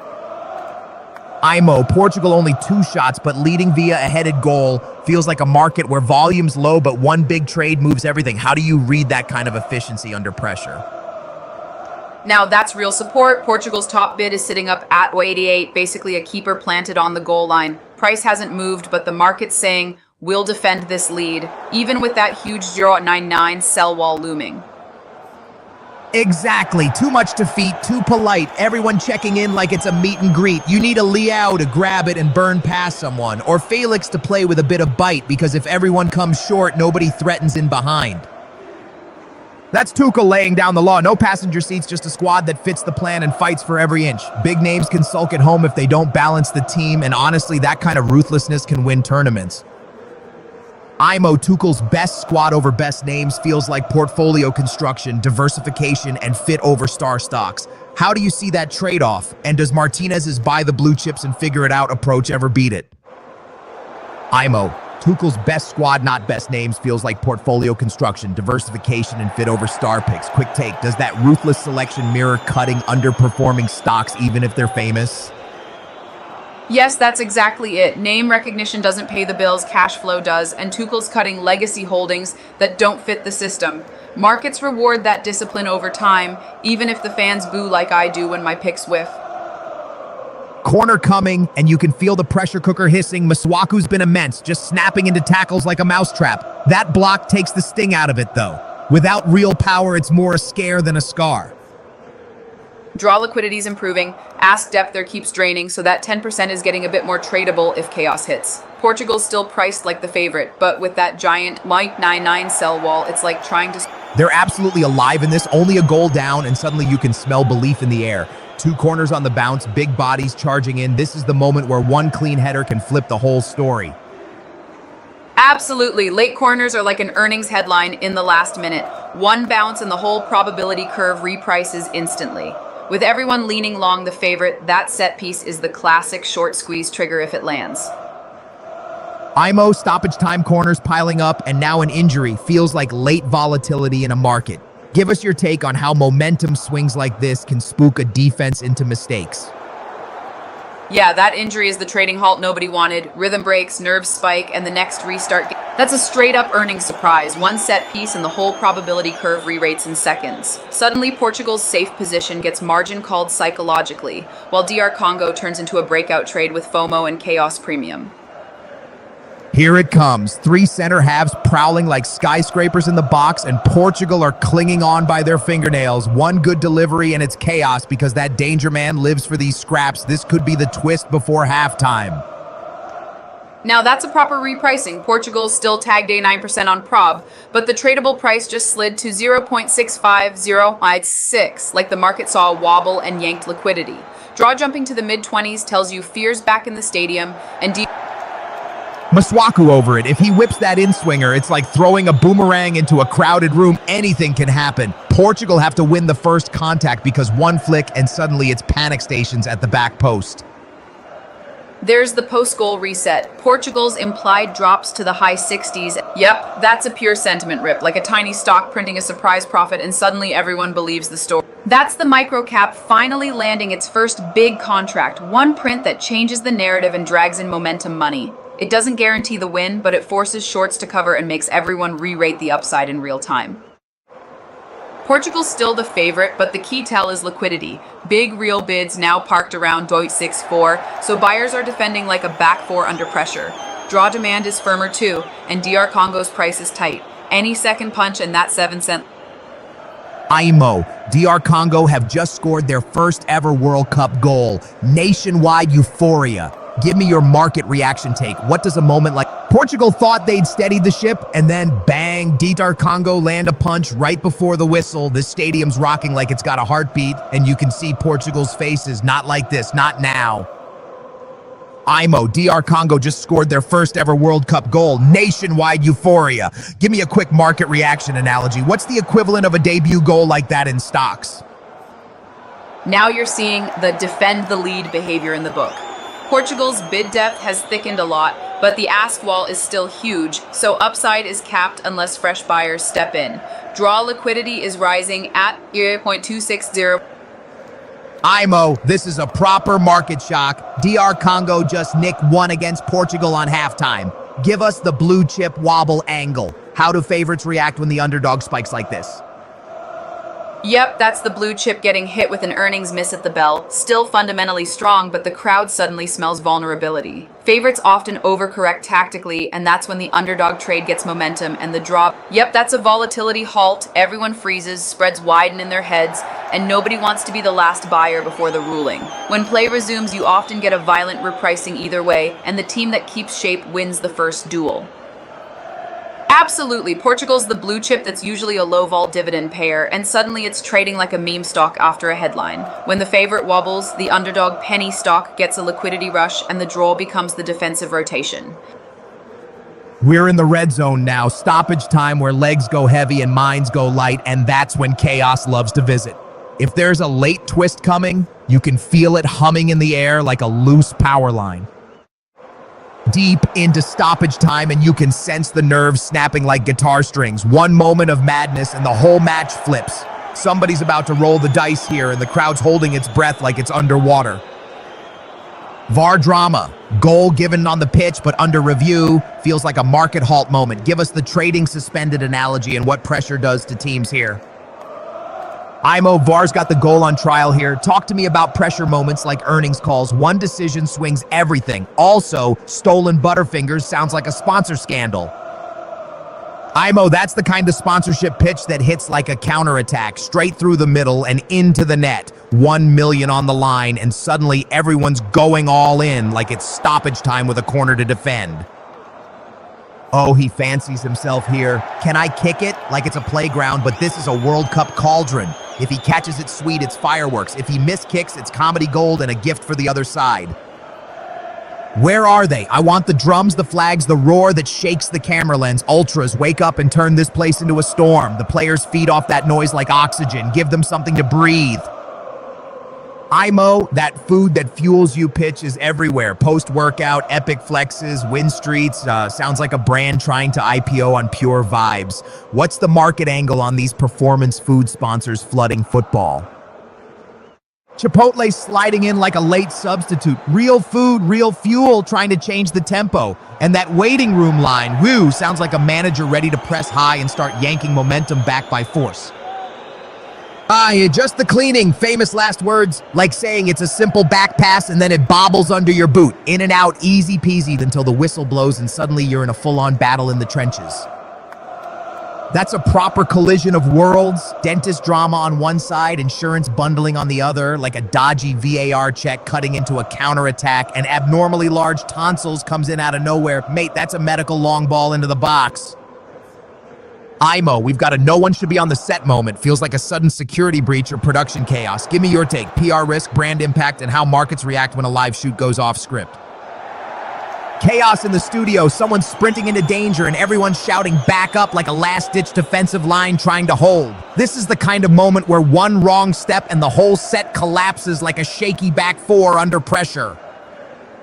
Not much price movement, but the story's in the trenches. Draw bids are stacked 8.0.28, so that level's becoming the market's nil-nil comfort zone. Portugal's still liquid, but capped by that swine 666 wall until that breaks up. Hold everything, someone won't stop, and the tension's spiking like a breakaway in stoppage time, and then the broadcast tag drops in like a sponsor board sliding onto the pitch. Absolute whiplash, but we're still on high alert here. Portugal just inched up on the quote to 6.4065, but notice the real change. That weight 6.6 sell wall shrank a lot, so resistance is finally thinning. If buyers... That equalizer is a thunderclap. Congo rising up and saying, we're not here for the postcards. And Cristiano with 16 touches, He's circling like a shark, quiet now, but you just know one moment and the whole stadium tilts. IMO, we just went from a near-set invasion to a smooth, Visa-sponsored halftime desk. Talk about volatility. Give me your market take on that whiplash transition and how sponsors love stability and chaos. That's pure whiplash, like a V-shaped reversal where panic sellers get trapped and suddenly everyone's back to risk on because the tape looks calm again. Sponsors are like long-term holders. They'll tolerate noise, but they pay for a clean signal and predictable flow. João Neves sneaks in like a pickpocket at a carnival, late run, perfect timing, and he just steers it home with that velvet touch of the forehead. And now they're talking headers again. Someone's been serving crosses like it's a buffet out there. Portugal's still stuck 0.64, 0.65, but the bid depth keeps swelling, 901k now, so the crowd's leaning favorite and daring sellers to absorb it. Meanwhile, draw and DR Congo asks are getting heavier, which screams parking the bus risk if Portugal... Across the pond, my friend, straight back to the old country where the rain's horizontal and the chants are vertical. Irish, if the football's half as lively as the banter, we're in for a proper night. Can't go south of the river, listen to him. That's proper local derby energy right there. And everything's a tap-in. Tell that to the defenders with legs turning to jelly when the cross comes in hot. Big new money just steamrolled in on Portugal, 300k at 0.64, so sentiments clearly favorite holds, like a captain grabbing the armband in a tense moment. But the sell side is still stacked, and now the best offer is sitting right on 0.65, so up. I believe the best gift is time and maybe a grill that doesn't burn the sausages in the first 5 minutes. But in football terms, belief is everything. One goal flips the script, and suddenly everyone's a genius. IMO, they're hitting us with the, what do you believe about the future line? Sounds like a market pitch. Give us your quick take. Is this optimism or just ad copy volatility? Yeah, that's classic forward guidance theater. Sell the dream, smooth the nerves. Markets love optimism, but they only re-rate when the future shows up in the numbers, not the slogan. Otherwise, it's just a pump fake at the top of the box. I truly believe curiosity is the best playmaker. Keep asking, keep moving, and the gaps appear. The future's a bouncing ball in the box. Nobody owns it, but the brave ones still swing a boot at it. Total Wireless sliding into your DMs like a late tackle. Cheeky, but I respect the hustle. 3 games at once is pure Champions League chaos Arlo, and if your stream doesn't buffer, that's a clean win on the counter. Total Wireless coming back for a second bite, like a striker who didn't like the first shot. If you're juggling 3 matches and the connection stays rock solid, that's a man of the match performance from the network. That's the moment the Wi-Fi pulls a hamstring and you're screaming, did it cross the line? Real unlimited is the depth on the bench. When chaos hits, you don't crumble, you keep the stream alive and take the call like a captain. IMO, Total Wireless is pitching big partnerships in DC. Spin us a quick angle on what strong partners means in business terms while I keep the match energy rolling. Yeah, strong partners usually means distribution and credibility. Someone else's customer base and balance sheet doing the heavy lifting. If there's no clear revenue share or signed rollout, it's like announcing a transfer rumor before the medical. Portugal's still the favorite at 65%, but that ask depth just ballooned. Over 1.15 million sitting at 0.66. So upside is getting capped unless buyers come in with real conviction. DR Congo's white calorie...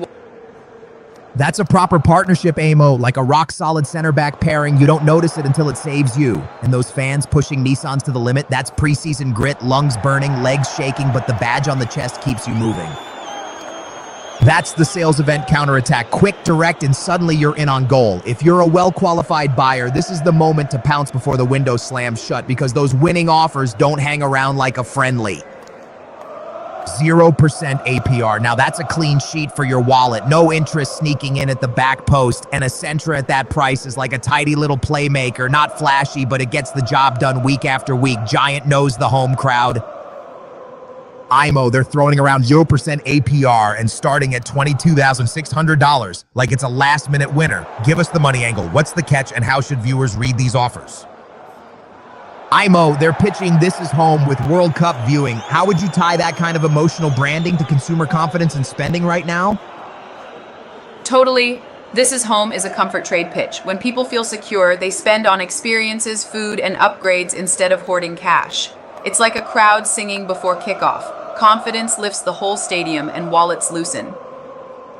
IMO, they're pitching Fox 1 via YouTube Prime channels like a new streaming IPO. What do you make of this rights and subscription gold rush around the World Cup? Dallas is bouncing. You can feel it through the screen. This place is primed like a striker on a breakaway. Rob Stone's got the keys to the car, and if Portugal DR Congo is the opener, buckle up because this ride's going to be loud. England get that nod because they've got depth like a deep bench and extra time, options everywhere, and they can change the rhythm in a heartbeat. But Croatia are streetwise. They'll slow dance you into a trap, and suddenly you're chasing shadows. Absolutely. Kane's been cooking, and you can see that hunger in their eyes, like they've been waiting at the tunnel all year for this moment. But hunger cuts both ways, my friend. If they don't take their chances early, Croatia will nibble away and turn it into a chess match. That 1966 weight is sitting on their shoulders like a wet kit in the rain, but this group looks built to finally sprint with it, not drag it. If they start fast and keep their heads, the whole country's gonna feel that it's coming home pulse again. A tall surprise, eh? Sounds like someone's about to rise above the noise like a center back on a corner. And that song, I'll spare everyone my singing, but trust me, the crowd in Dallas won't. DR Congo just bagged their first ever World Cup goal. Proper history made. Give me a quick angle. What's the IPO moment equivalent when a newcomer lands a debut hit like that? DR Congo have lit the fuse with that breakthrough. Now the second half is where history either becomes a headline or a heartbreak. If they keep that belief and don't retreat, this match could turn into a proper roller coaster. And that's the ad break, folks. Eczema talk while the players are itching to get back out there, eh? But now it's all about DR Congo. Can they keep their composure and make that first goal the start of something bigger? That's the fine print rolling like stoppage time, important, but everyone's eyes are already drifting back to the pitch. Second half's looming, and DR Congo will want to keep the tempo high before the opposition settles. That warning list is longer than a VR check on a messy penalty shout. But once we're back, it's simple. DR Congo have a scent of history in the air. Can they stay brave and keep pushing? And that's the whistle on the commercial. Time to swap side effects for sidesteps. DR Congo have already written a line in the record books. Now they've got 45 minutes to turn it into a full chapter. IMO, we've gone from eczema meds to iPhone 17 Pro hype. Give us the market angle. Telecoms, handset promos, margins, the whole shebang, quick and punchy. Yep. This is the classic upgrade cycle play. Carriers push aggressive promos to win subs, which juices volumes but can squeeze their margins, while Apple's margin story hinges on mix and services attach. Market will trade it like a striker rumor. Great headline. Portugal's offer stack finally thins a bit. Asks drop under 1.9M, so the favorites got a little more room to run if buyers press. But DR Congo is still stuck at Snoid08 with a massive sell-side wall, so any upset bid is getting tackled at mid. IMO, quick one. DC is dead and King is coming back. Sounds like crypto chatter. Is this a dead coin bounce or real comeback story in the markets?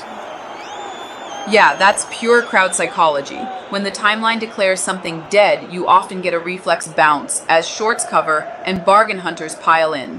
A real comeback only shows up when liquidity returns and the rallies. Totally. On Us is usually a marketing jersey over a financing plan, credits over time, trade-in assumptions, and a contract that keeps you in the stadium. The real tell is churn and RPU. If those don't lift, it's just smoke and mirrors. We've gone from kings returning to heavy-duty DNA in about 2 passes. This stream is playing end-to-end football. IMO, that on us and rewards for duty talk sounds like incentives flying. Who's paying for all this, the brand or the buyer? They're pitching 9% APR plus 2K purchase cash on a 2026 Sierra HD Denali. How does that stack up in today's auto credit market? And what does it say about demand and dealer inventory? IMO, they're shouting 4.9% APR plus $2,000 cash. Break down what that really costs the buyer and why brands push these deals during promo months. Now we're seeing real risk-off behavior. The draw bid slips to 0.27, 0.28, and bid depth gets cut in half. Well, yeah, that's a classic blue chip drawdown. Favorites don't panic, they rebalance, slow the tempo, tighten the back line, and let quality chances compound. Halftime is the reset button. Expect Portugal to come out like a fund manager after a bad quarter. It's both, but the 9% headline is a straight high rates tell, then the 2K cash is the sweetener to keep payments from scaring buyers off. Feels like a team protecting a lead with time wasting, not panic, but definitely managing demand and inventory. IMO, that late equalizer is like a last-second earnings beat. Momentum swing, tie it to the sponsor chatter. Fox, Lay's, and that 9% APR truck deal. What's the market angle on all this ad spend? Totally. When the game flips late, eyeballs spike, and that's when sponsors get maximum ROI, like a stock ripping on an earnings surprise. Heavy ad spend tells you brands are still fighting for share, but they're leaning on promos because consumers are price sensitive. IMO, Portugal just got Bernardo off is a big swing. Portugal are basically shouting, we need more bite, more vertical. Now someone has to sprint beyond that Congo line and drag it open, because if they keep playing in front of them, it's like knocking on a locked door. IMO, Portugal's looking like a blue chip that's suddenly volatile. What's your take on how a favorite steadies the market after a shock equalizer? Now you've got real conviction showing up. 300K leaning Portugal at 0.64 is the big institution stepping in to steady the tape. But the book's still top-heavy on the offer side, so unless Portugal scores soon, that 65% can leak like a favorite protecting A11. IMO, this Ronaldo substitution talk is pure headline risk. How do you see managers balancing brand value versus performance under pressure, like a CEO making a brutal earnings call decision? That's the switch they needed. Conceição brings that touchline electricity, the kind that makes fullbacks backpedal like they've seen a ghost. And you're right, IMO, width on the far side stretches the whole picture, opens lanes for the killer pass. Yeah, it's not a popularity contest, it's a problem-solving contest. If nobody's threatening in behind, Ronaldo's living on scraps. If the bench has that runner who scares defenders, you pull the lever fast, because this game won't wait for anyone. Exactly. This isn't a punishment, it's a tactical tune-up. If you need a sprinter to stretch the pitch, you add the sprinter and let Ronaldo do what he does best in the box. The badge comes first, even when the name is massive. Impeccable timing indeed, because the second half is where reputations get tested and tactics get exposed. Now let's see if Portugal actually add that run in behind, or if it's just talk while the clock starts biting. We're seeing a thin bid market now. Portugal's still 0.64, 0.65, but real support is shallow, so any sell pressure can gap it lower. Draw liquidity's healthier on bids, which screams hedge mode as the clock ticks and nerves rise. Spot on. Bernardo is drifting like a satellite with no signal, and Conceição at least plugs straight into the game with pace and directness. And unlucky is the polite word. Sometimes the match just refuses to give you the ball where you want it. Yeah, Bernardo's not been awful. He's just been squeezed out by the shape, wanting to drift inside where it's already crowded, but at this level, didn't deserve it doesn't save you. The game demands what it demands right now. With the book feed down, I'm watching the footprints. Two massive Portugal longs are basically the home crowd, while there's a chunky anti-draw position that can force a scramble if the game stays tight. In outages like this, price discovery gets jumpy. One head... Portugal's still pinned 8, 0.64, 0.65, but notice the ask stack is heavy. There's a lot of supply waiting to sell into any good news. DR Congo is basically no bid territory, so this market's playing like a one-goal game. All the tension sits in the draw. Portugal bids just got thinner again. Depth slid back while the ask wall stays chunky, so upside is there, but it's going to be a grind. Draw is quietly firming on the bid side, and that's the classic 0-0 nerves trade creeping in as people hedge the favorite.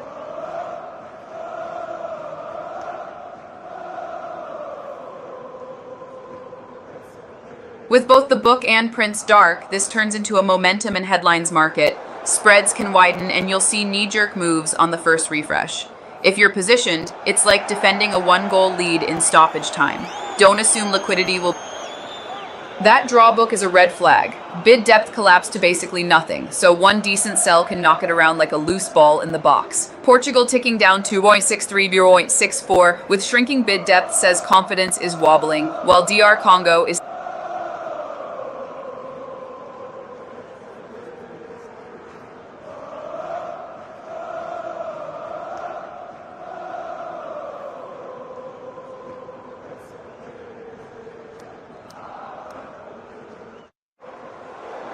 Now the draw's bid depth snaps back hard and DR Congo ticks up a touch, classic underdog hope creeping in, while Portugal stays stuck 80.63, 0.64 with an even bigger sell wall overhead. This is like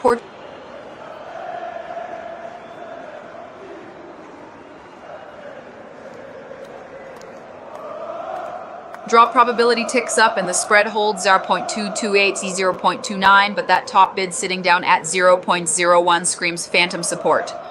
Real buyers aren't showing at the touch. Portugal's bid depth is healthier, yet that massive ask wall means any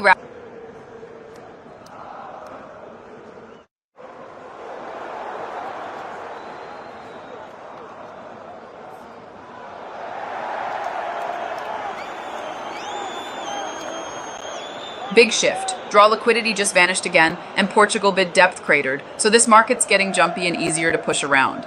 Meanwhile, DR Congo firms to 0.09 with a tighter spread. Tiny, but it's that crowd starts believing move when the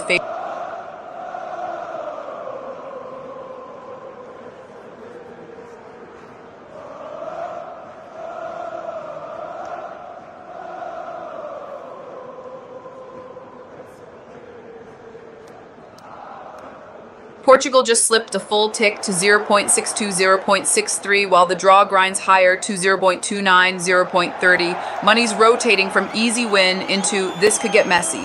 DR Congo tightening AT 0.08, 0.08.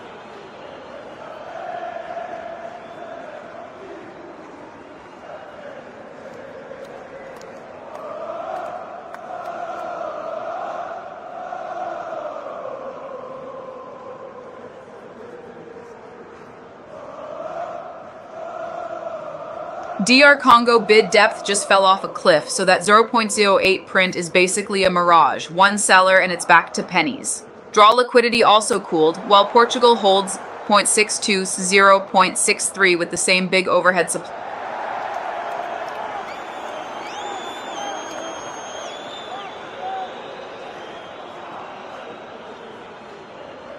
Draw just got marked up to 30%, but the bid depth is paper thin and sitting way down at 0.04, so that's more quote drift than real conviction.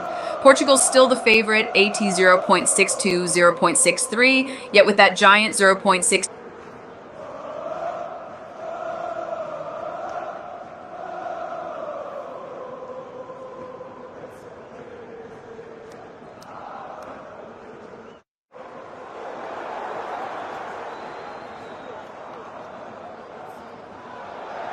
Portugal bounces back to Dogs 6.3, 0.64, but the draw book is basically empty on the bid, top support at a penny, so any draw scare is all air right now.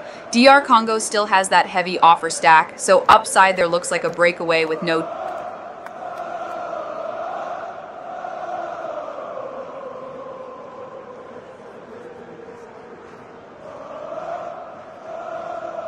Now we've got real money back in the draw. Bid depth jumps to 86K and it's firm 80.29, 0.30. So the market's pricing a tighter game. Portugal actually softens to 0.62, 0.63 with that 0.6.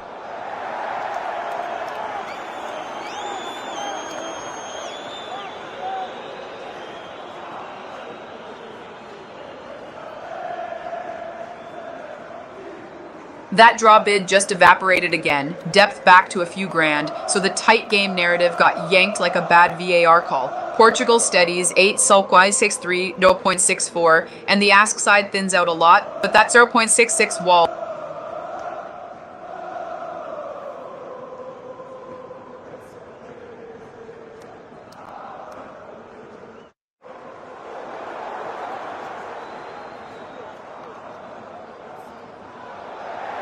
Portugal just took a step back to 0.610.62. Momentum's fading a touch even with those big longs still on the tape, so someone's leaning on the favorite. DR Congo ticking up to 0.09 with better bid depth, looks like a small counterpunch, but the draw book is still thin, so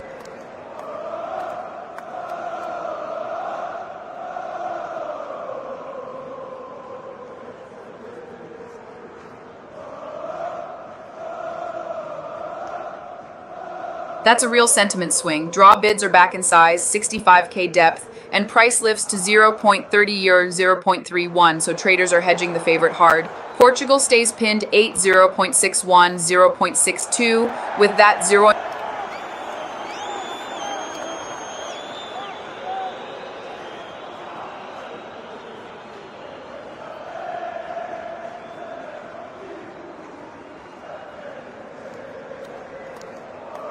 That draw support just vanished again. Price holds at 30.31, but the bid depth collapses, so it's more headline than horsepower. Portugal stays stuck, AT 0.61, 0.62, and with DR Congo still drowning in offers,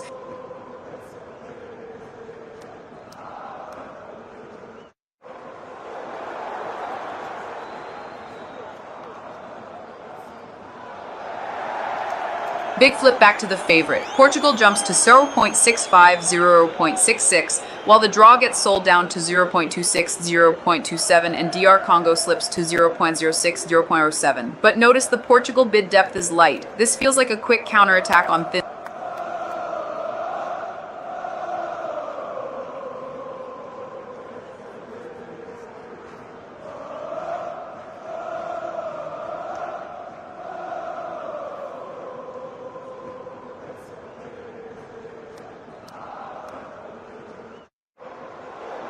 Whoa! Portugal just got clipped from 0.66 down to 0.59, 0.60, while DR Congo pops to 0.09, 0.10. That's a clear risk-off rotation out of the favorite. The draw is firmer too, but with almost no bid depth there, this move feels like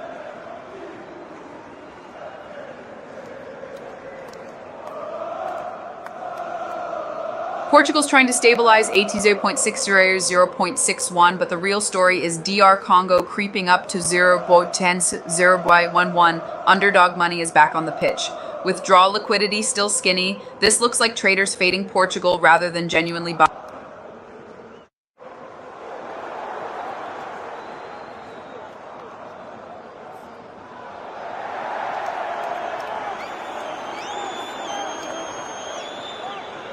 Portugal's price is steady, 8.60.61, but now you've got a chunky sell wall sitting right on 0.61, 206k shares, so upside is getting marked tightly. DR Congo and the draw are basically range bound, which screams no new info, just traders.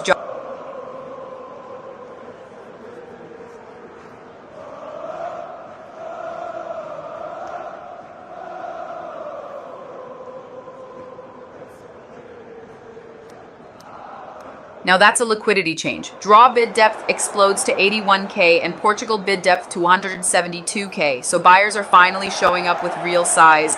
Portugal's got a solid floor AT 0.59, but with DR Congo pinned AT 0.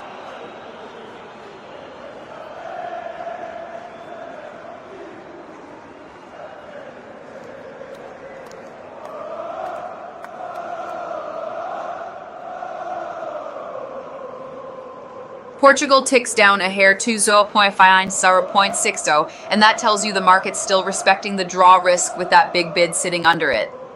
DR Congo stays cheap but supported, so it's like a team parking the bus, low odds but not getting blown out.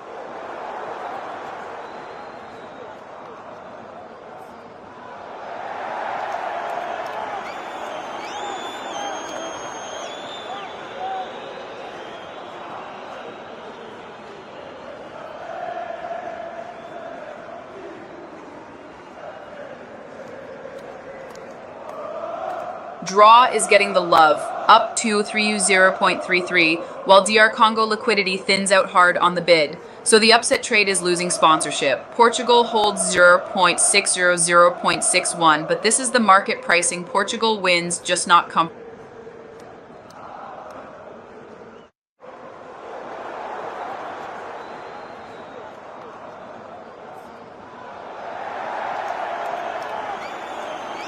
Portugal slips back to 0.59, 0.60, while the draw holds 0.32, 0.33. So the market's basically shaving the favorite and paying up for 90 minutes of stress.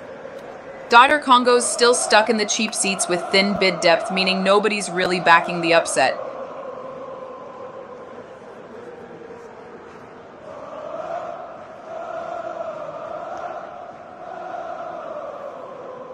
Portugal's bid depth jumps back up near 157k, while price stays pinned at 0.59, 0.60. Buyers are stacking the defense even if the scoreboard hasn't moved. Draw liquidity is steady, so the market's still pricing a grindy match, not a run.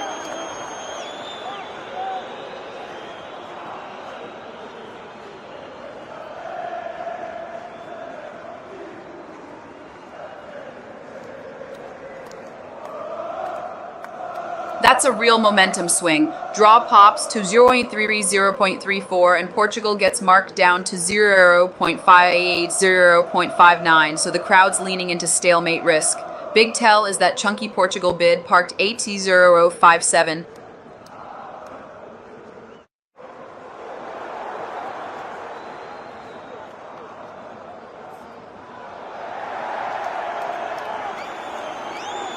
Now the draw's probability nudges up again and Portugal's stuck 8.58, 0.59, but the bigger story is liquidity. Draw bid depth collapses while Portugal's book stays relatively supported. That's like the crowd chanting draw, but only a few actually buying tickets.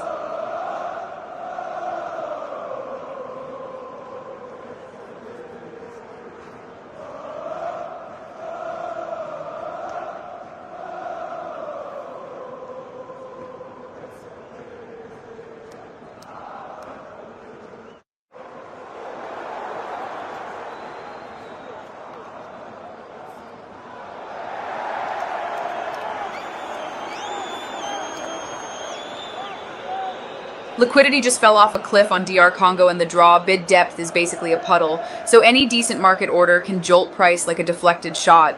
Portugal's still the only book with real support, which tells you where the smart money is camping while everyone else.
We've got a clean drift against Portugal now, down to 0.56, 0.57, while the draw firms up at 0.34, 0.35, so sentiment's shifting to this could get sticky.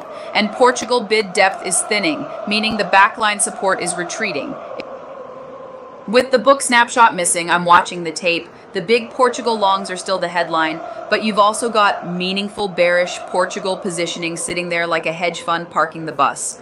If prices keep drifting against Portugal, this is a proper fade on Portugal, down to 0.54, 0.55, while DR Congo ticks up to 11% and the draw holds firm, so the market's pricing more upset or drag risk. And look at that Portugal book. Bid depth is tiny versus massive asks. Portugal catches a small bid back to 0.55, 0.56, but the key is that huge sell wall sitting right on 0.56, nearly 300k shares, so upside is capped unless someone comes in swinging. Draw liquidity is building on the bid, which screams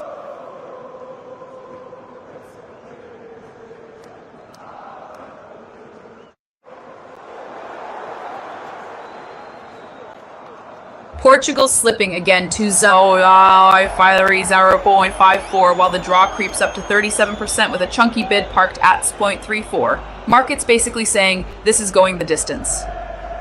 DR Congo tightening to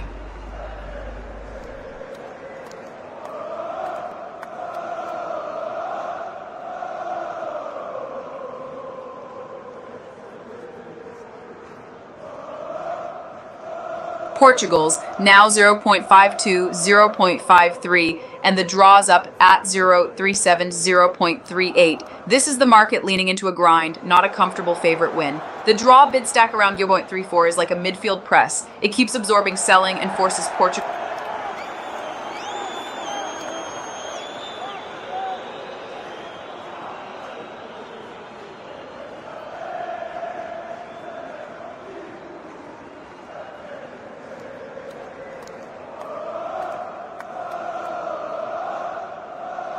Portugal's still stuck at 0.52, 0.53, but the tell is liquidity. Ask depth on Portugal just thinned a lot, so it wouldn't take a monster buy to pop this a few ticks. DR Congo bid depth collapsing is the opposite. Nobody's really stepping up there, it's more draw hedge.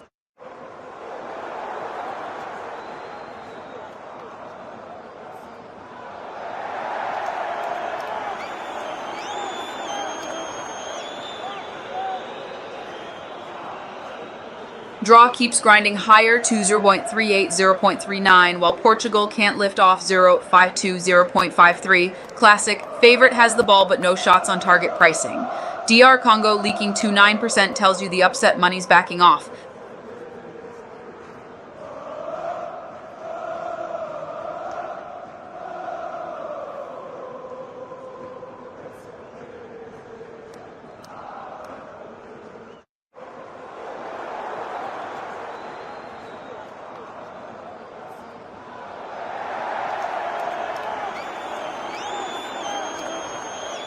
That draw bid depth just fell off a cliff to about 7K. Looks like the crowd pulled the safety net, so any sell pressure there could gap it fast. Portugal's a tick lower, AT 0.51, 0.52 with thinner bid. Big momentum swing, draw up to 40%, 0.40, 0.41, and Portugal down to 50%, 0.50, 0.51, with a huge sell wall at 0.51. Can you frame this like a match tightening late, favorite under pressure, crowd sensing stalemate? Absolutely, that's the market equivalent of a one-goal favorite suddenly pinned in their own half. Portugal's price drifting like a backline retreating under pressure. That sell wall 8.51 is a brick wall of defenders, and you can feel the crowd sniff. Now, the bid side liquidity is basically gone on DR Congo, and the draw, 3K and 5.5K, is thin ice, so prices can whip on a single decent order. Portugal's still the only book with real support, but even there, the depth is lighter, so volatility's the play.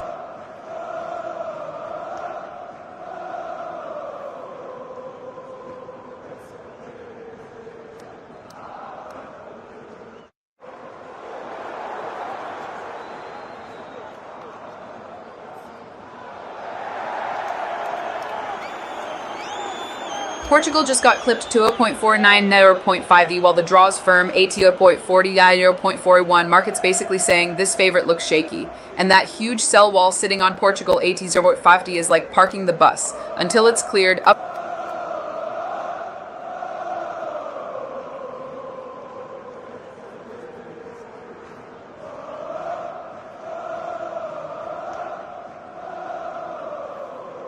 Draws pushing up again to 0.41.42, while Portugal slips to 48.49. Momentum's clearly swinging toward Portugal drop points. And that Portugal ask depth north of $1 million is heavy supply. Buyers are going to need a real catalyst to break through.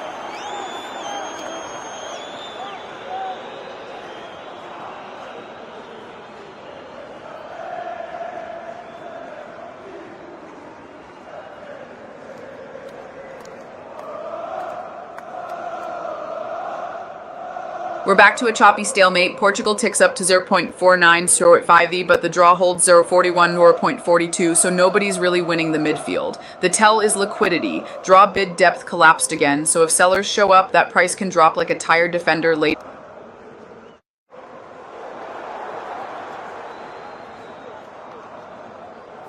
That's a clean sentiment shift. Draw bid up 8 0.42, 0.43, while Portugal slides to a 47 or 0.48. So the market's pricing more stuck game risk. And Portugal's got a massive offer stack, 8 0.48. Buyers are running into a wall.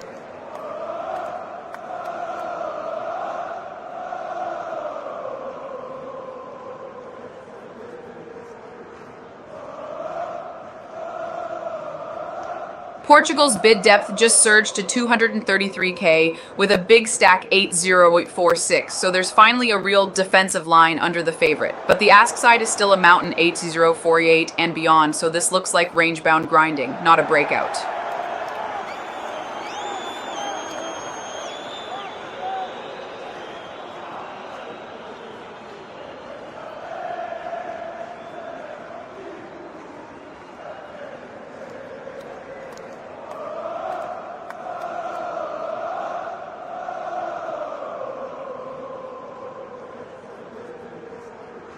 Portugal's still pinned 8 0.47, 0.48, but that bid depth near 300K is real support. Buyers are setting up like a back four, protecting a 1-goal lead. The draw has a chunky sell wall 8 0.44, so upside there looks capped unless we get a sudden momentum swing.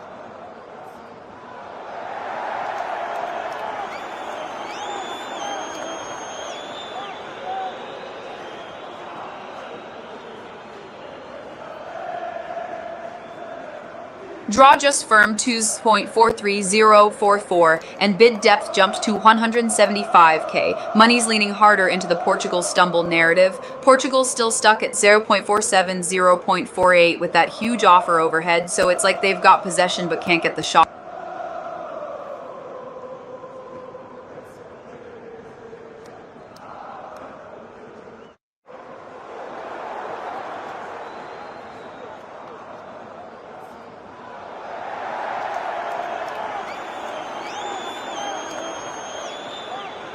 Portugal's price isn't moving, but the bid depth just ballooned to 466K. Someone's parking serious size at 0.46, like a team sitting deep and daring you to break them. Meanwhile, the draw stays elevated, ATO.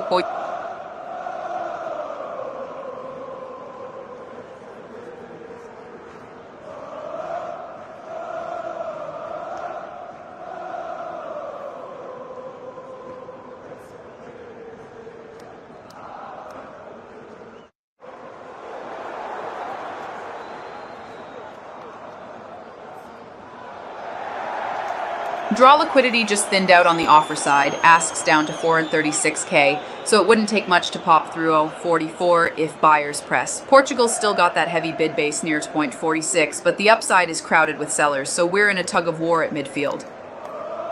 That draw book looks a bit sketchy now. Bid depth slid to 116K, and the top bid sitting down at 0.01 screams thin real support. Portugal's still got a massive cushion around 246, but with 1.3 M of offers overhead, it's a crowded box and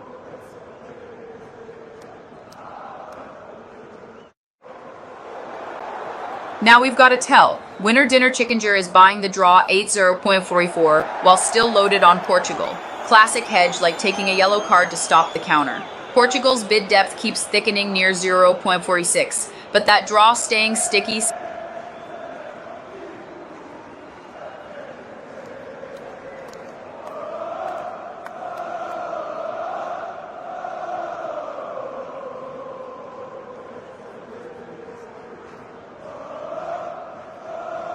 Big shift in the plumbing. Portugal's depth just got cut roughly in half on both sides, and the best offer drifted up to 0.50. Liquidity pulled, spreads can get jumpy fast. Draws also showing weird 0.99 stacking, so this feels like a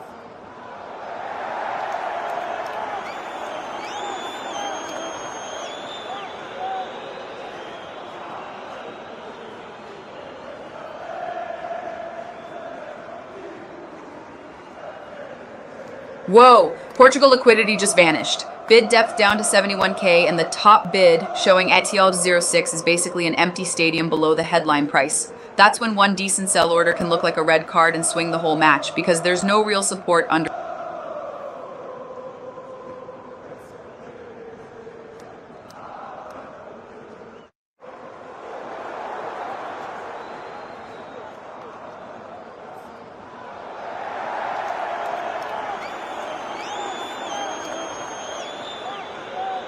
This is full-on liquidity drought. DR Congo bid depth is basically gone at 1.3K, and the draw bid depth collapsing to 11.6K means prices can gap on a sneeze. Portugal's still quoted 0.46.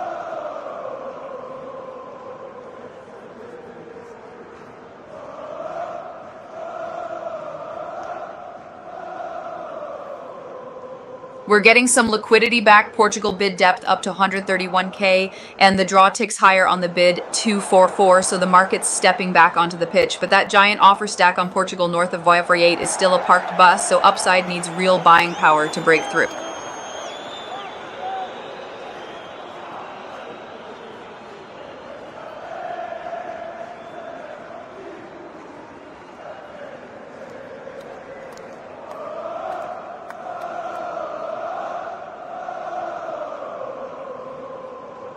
Draw is gaining ground, bid up to 0.45 while Portugal slips to 0.45, 0.46. That's the market leaning toward a tighter game. And look at those 0.99 walls everywhere. It's like both teams are time wasting. Nobody wants to show their real hand until a catalyst hits.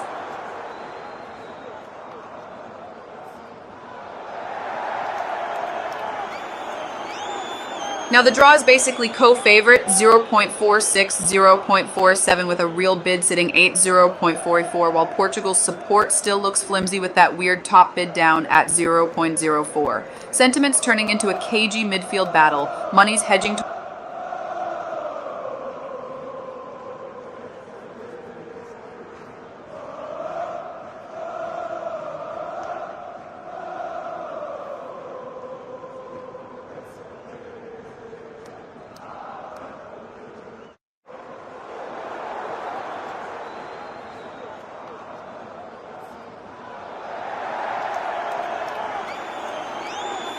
That's a clean momentum flip, draw up at 47%, while Portugal slides to 0.4 to 0.45, so the crowd's chanting stalemate right now. But the book is still thin and jumpy. Those tiny top bid levels scream that one whale trade can change the scoreline fast. Liquidity just fell off a cliff. Draw bid depth down to 18Ka and DR Congo to under 3Ka, so this is a slip and slide market. The draw is still priced as the favorite AT 0.47, 0.48, but with Portugal only a tick behind, one decent order is a counter.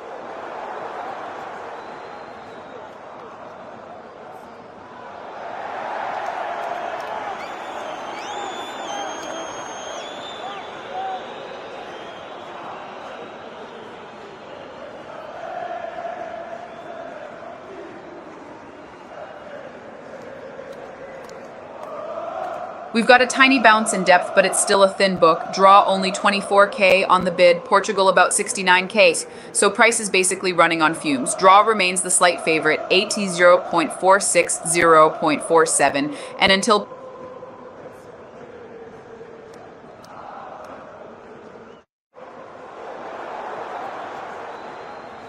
draw just hit 50% and Portugal slid to 0.41, 0.42. Market's calling a stalemate. Can you frame this like a match momentum shift where the favorite loses control and the crowd starts playing for the draw?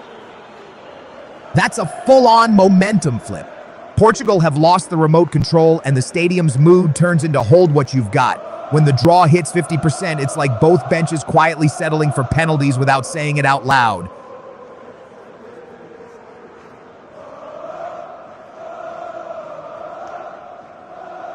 Draw just grabbed the armband, 0.5.51 with bid depth surging to 147K, while Portugal's stuck down 0.41, 0.42. That's classic park the bus pricing. Markets leaning hard into a stalemate, and Portugal backers need a catalyst fast or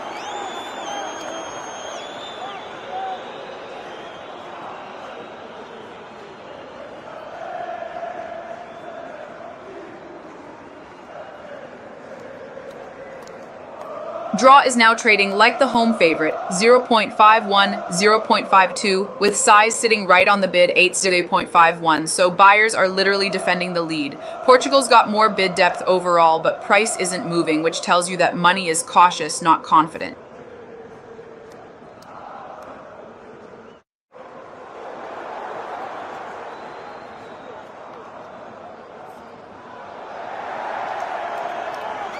That's a real momentum shift. Portugal just slipped to 0.40, 0.41, while the draw holds 0.551 or 0.52. So the market's basically saying no winner coming.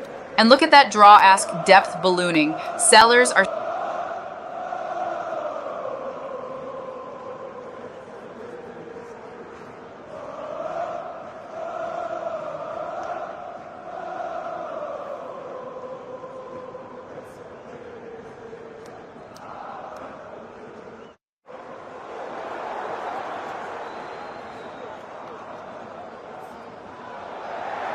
Draw keeps grinding higher to 0.52, 0.53, while Portugal leaks to 0.39, 0.40. This is the market voting nil-nil energy with its wallet. And DR Congo liquidity just vanished on the bid side, so any surprise move there could gap like a bad defensive turnover.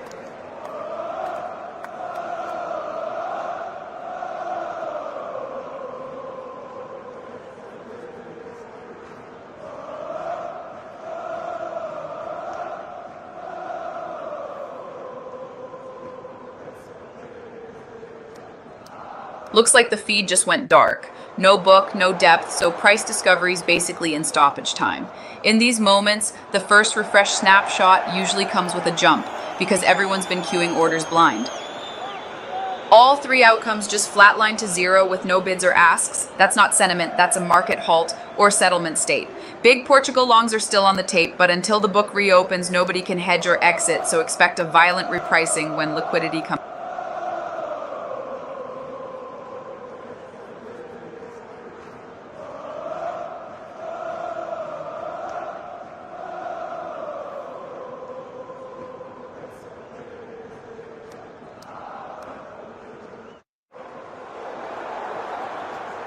And there's the restart. First print is a clear gap. Draw up 8, so 55056. Portugal down at 0.36, 0.37. So the crowd came back from the break, parking the bus. With bid depth thinner now, any real goal moment headline could whip this around fast. But right now,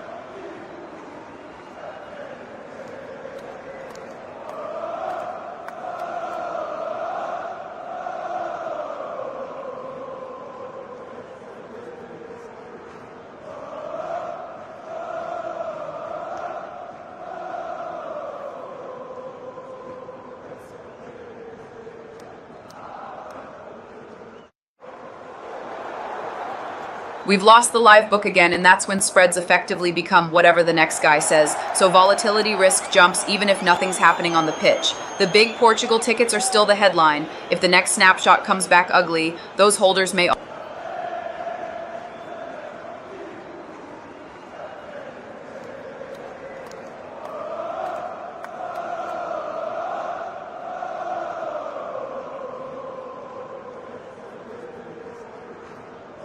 Books back, and the draw keeps pressing up to 0.56, 0.57, while Portugal slips to 0.35 at 0.36. Momentum's with the stalemate trade. The scary part is DR Congo. Bid depth is basically a puddle, so any sudden interest there could... Now Portugal's getting sold hard, down to 0.31, 0.32, and the bid depth is tiny, so it's like watching a defense crumble with nobody tracking runners. Meanwhile, DR Congo quietly firms to 0.11 cents, 0.112, and that's the kind of under...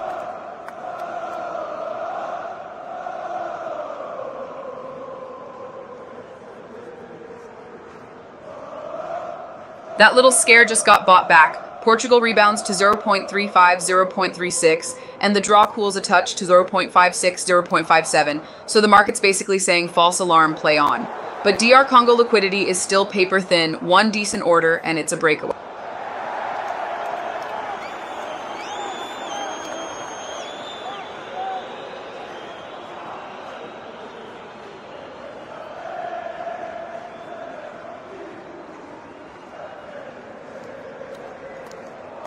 Draw just tightened its grip, 0.59, 0.60, with a 60% implied, while Portugal leaks back to 0.32, 0.33. That's the market saying no breakthrough coming. And look at DR Congo, Yapui applies 0.09.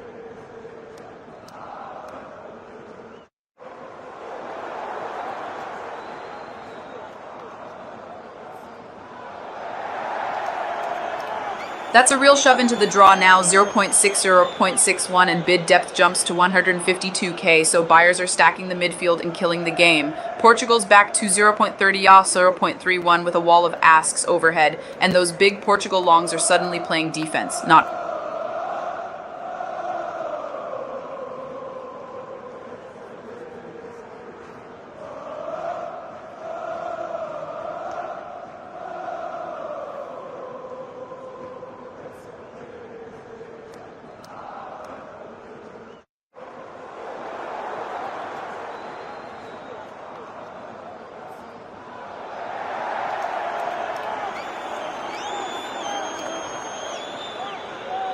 When the book goes dark like this, spreads can get jumpy, and the next print often overreacts. Classic VAR check moment for the market. I'd watch for whether the draw stays bid or if Portugal snaps back on the reopen. That first quote tells you who's got momentum. And there's your VAR decision. Draw comes back even stronger, AT 0.63, 0.64, while Portugal slips to 0.28, 0.29, so the crowd's pricing a stalemate like it's the default outcome. The risk now is a single goal. It'll flip this whole book.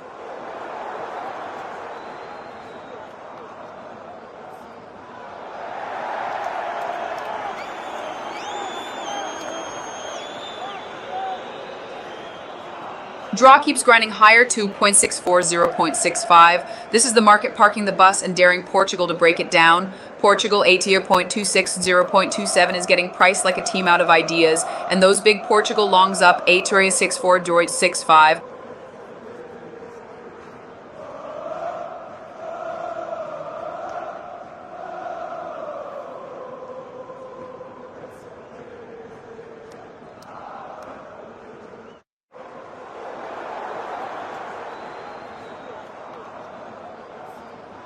Draws now 0.65, 0.66, with the ask side thinning a bit, still the favorite, but you can feel some supply getting pulled like a team protecting a one-goal lead.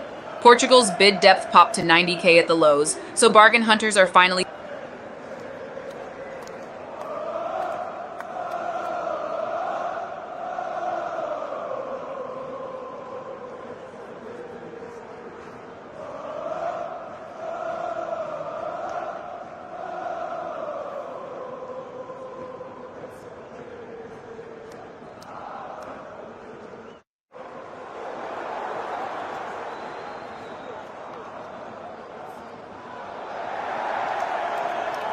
Book's gone missing again, so expect the reopen to be a bit of a coin flip on pricing.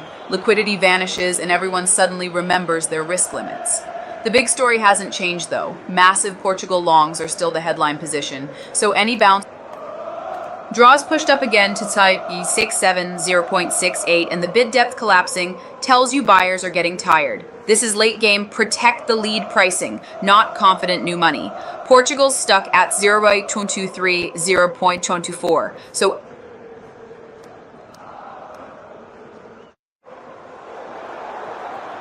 draws up to 0.68, 0.69, and now the bid depth is back in a big way, 168k. So buyers are defending that level like it's stoppage time. Portugal leaking to 0.22 or 0.23 tells you sentiment still heavy.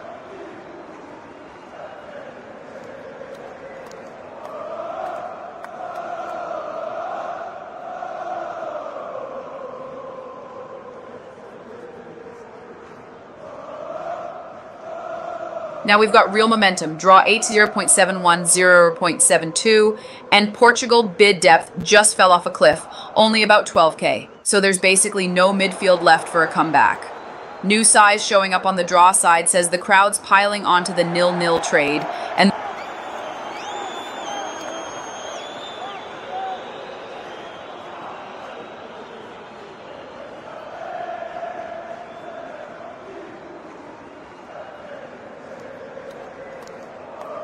draw keeps marching, 0.73, 0.74, and the ask stack is lighter now, so it wouldn't take much to squeeze it higher if buyers stay aggressive. Portugal 80.19.2 new is pure hope trade, and with that huge overhead supply, any rally is going.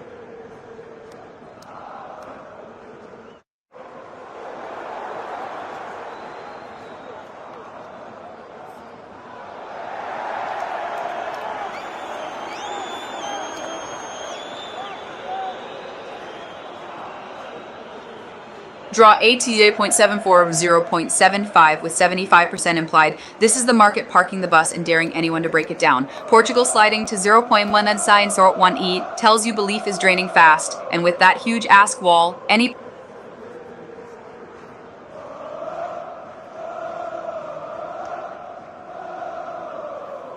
same scoreline and price, but the texture changed. Draw still 0.74, 0.75, while bid depth got cut to 83k. Buyers are backing off even though the odds are high. Portugal's bid depth is basically nothing at 5k, so if any bad news hits, it can gap low.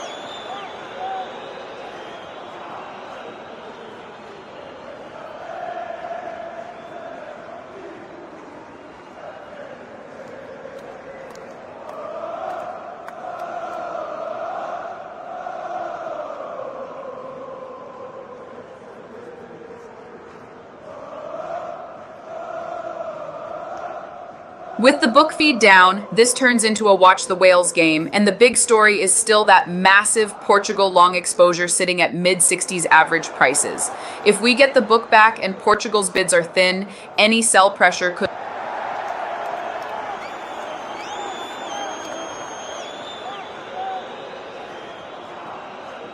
Draw just jumped to 0.77, 0.78, and the bid depth collapsed to 17k. This is a thin, late-game market where one shove moves the whole scrum. DR Congo liquidity is basically a puddle, and Portugal's still got a mountain of offers overhead, so the path of least resistance...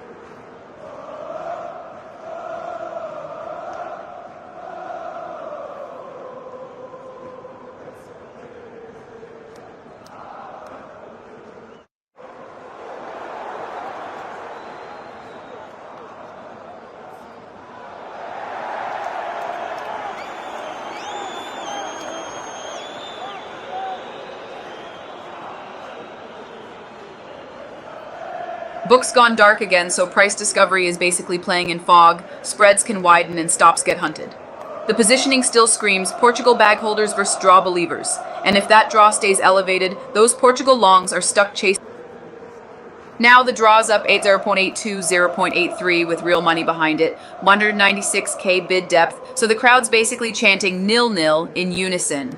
Portugal down at by 112 tells you comeback hopes are fading, and that giant Portugal long position.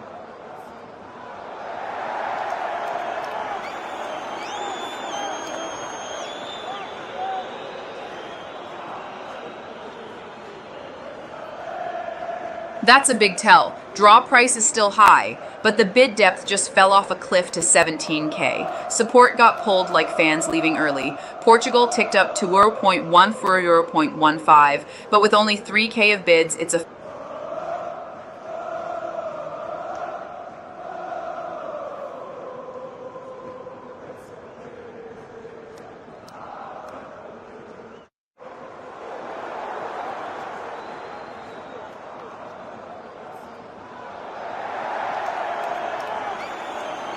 Draw's getting priced like it's already on the scoreboard, 0.86, 0.87, while Portugal is leaking down to 0.08, 0.09, with basically no bid support. That's classic momentum trade. Everyone piling into the front runner, and the risk is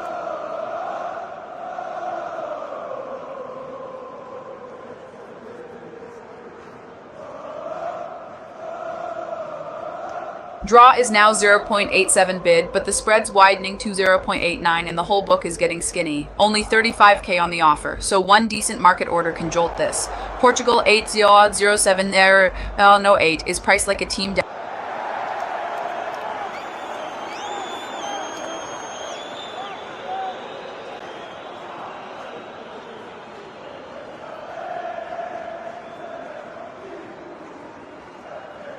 Draw is basically a coin flip book now. Bid and ask depth are neck and neck around 27k, so it's stable until it suddenly isn't.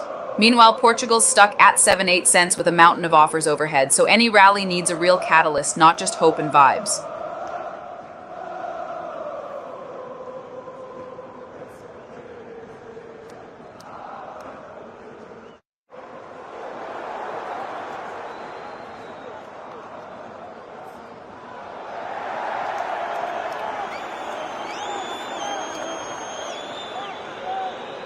Draw just got even more top-heavy, 80.90, 0.91, and the bid depth jumping to 69k says buyers are defending it like a one-goal lead in stoppage time. Portugal sinking to 6 to 7 cents with thin bids is pure no-belief pricing. Any goal flips.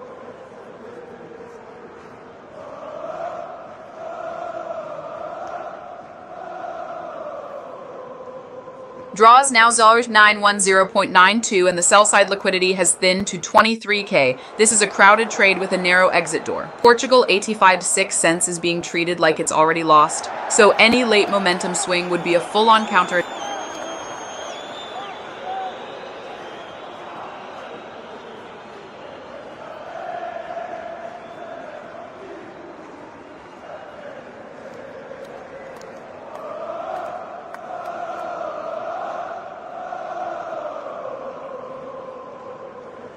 Draw has surged to 0.93, 0.94 with huge bid depth versus tiny asks. Classic stoppage time, park the bus pricing. Portugal and DR Congo both crushed to 2-3 cents. Any late goal would cause a violent reversal. Can you frame this like a match momentum? That pricing is pure stoppage time bunker football. The draw's got a double-decker bus parked in front of it, and nobody's getting through without something outrageous. But one late goal, and it's chaos. The whole market flips like a last-second counterattack. Draws squeezing higher, 2.95, 0.96, and with only about 7.6k on the offer side, it's basically a one-way street. Any buyer with size can walk it up. Portugal at a penny bid is match is over pricing, so the only trade left there is pure miracle vol.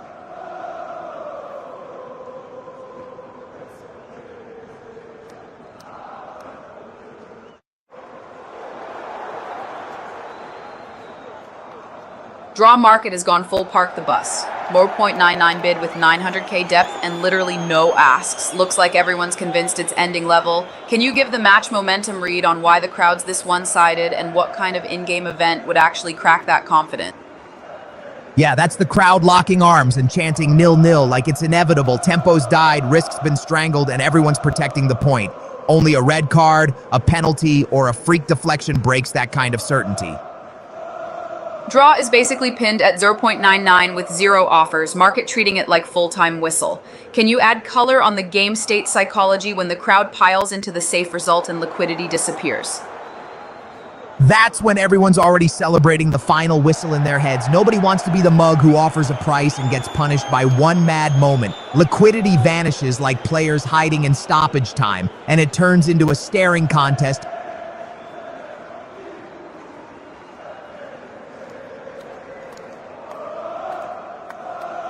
Draw is pinned at 0.99 with 0 offers, markets basically calling full time. Can you give the crowd psychology angle on how games feel when everyone's already celebrating and what could still flip sentiment in one moment? You can feel that job done hush. Fans already halfway down the stairs, players taking the sting out of every tackle, and nobody wants to be the one who opens the door to chaos. But one whistle for a penalty, a VAR twist, or a keeper spill, and the whole move.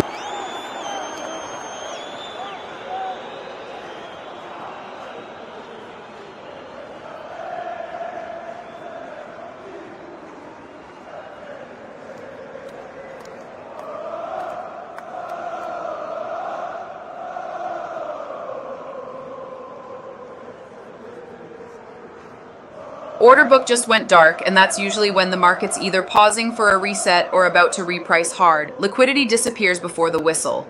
Given we were pinned 8.99 on the draw with no offers, the next print could be a gap, not a growth. Everything's zeroed out. This looks like a halt, settlement, or market reset rather than new information.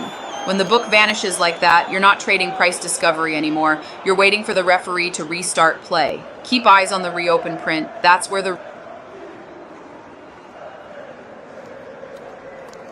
We're back on the pitch, and it's basically a one-way crowd. Draw is glued to 0.99 with over 1.3 M stacked on the bid and nobody offering. Portugal and DR Congo are priced like lottery tickets at a penny and 0. If you're fading the draw...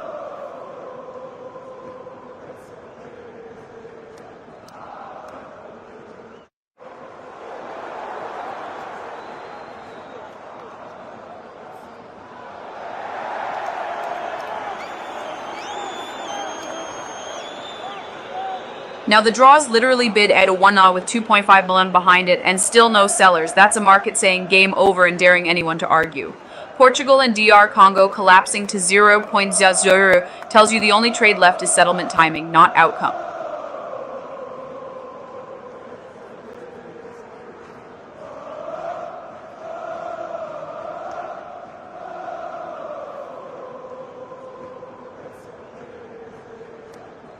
Draw market is pinned at 100 with 2.3 M plus bid depth and 0 asks. Portugal DRC basically 0.0. Any on-field or officiating context, final whistle, abandonment, VAR decision that would justify game over pricing. That's ref's already got the whistle in his mouth pricing. Either we're effectively at full time or there's been a stoppage, abandonment vibe where nothing else can happen. Only a late VAR overturn, a restart after a long delay, or a Totally. This is full-time pricing with the traders already halfway down the tunnel. With the draw pinned at 100 and no offers, it's like a team parking the bus so hard the ball can't even get through. Only a genuine restart shock would create any real draw stays nailed to one tower and the bid wall is still massive. Liquidity's basically one-sided, like everyone's hedged and nobody wants to be the hero selling into certainty. Meanwhile, Portugal and DR Congo are offered at 0 in size, which screams the draw just ticked to a clean 100% while still pinned at 1 hour. This is as final whistle as markets get, even if the bid depth is slowly bleeding lower. Meanwhile, the zero-priced asks in Portugal and DR Congo keep piling up, so anyone trying to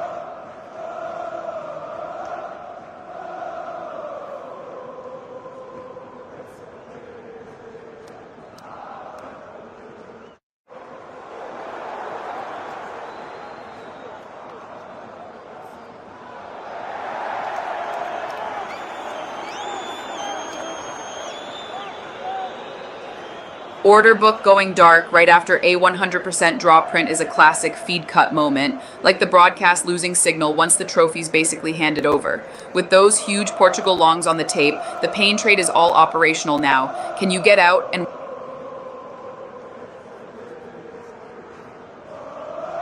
we're back online and it's even more lopsided. Draw is still locked at 100% with a fat bid at 100, while Portugal's now marked effectively dead at 0%. That's like the scoreboard confirming the result and the crowd already leaving. Anyone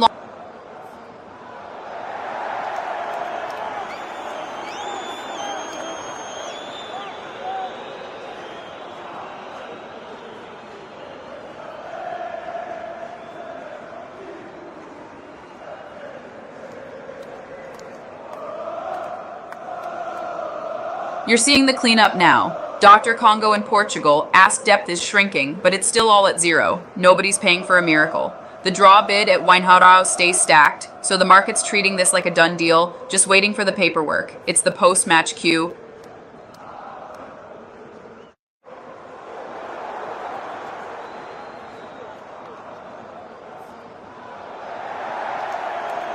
That draw bid wall is finally thinning, down under 1 million shares at 1 so the certainty trade is getting crowded out as people close the book. But Portugal and DR Congo are still offered at 0 in size, so there's no real comeback narrative, just positions being tidied up.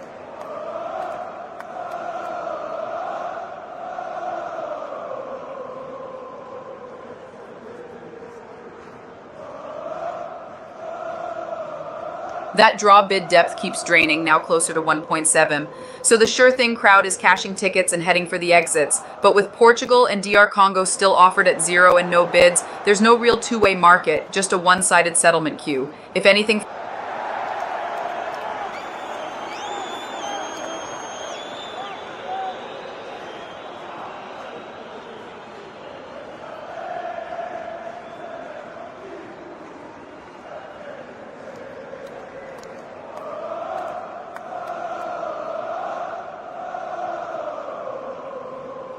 now it's pure endgame mechanics. The draw bid wall keeps eroding while the losers are still just stacked offers at 0 with no bids. So liquidity is basically ceremonial. That tells you nobody's debating the outcome. They're just unwinding exposure and waiting for settlement.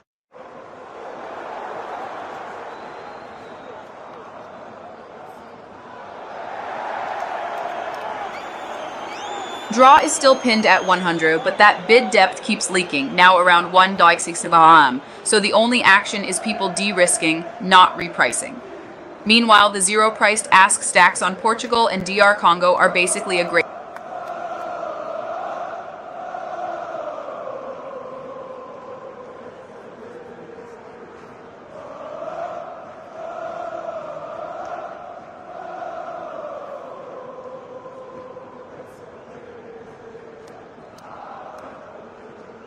Now you can see the victory lap. Big holders are dumping draw longs right at 1 log, and that's why the bid wall keeps melting even though the price won't budge. Portugal and DR Congo are still dead at zero with no bids. No one's buying the upset highlight reel. This is fans leaving early.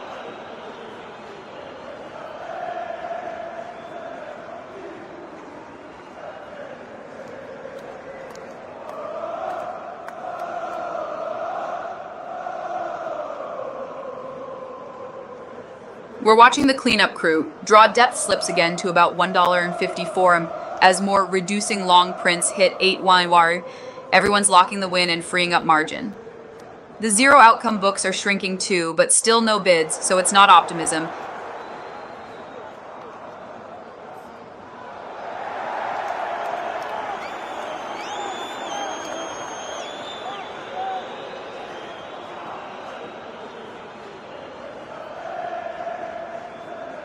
Draw stays nailed to 100, but the bid depth keeps getting chipped, down to about $1.54, so it's still a steady stream of profit taking, not new conviction. The 0.0 stacks on Portugal and DR Congo wobble around as people clean up orders.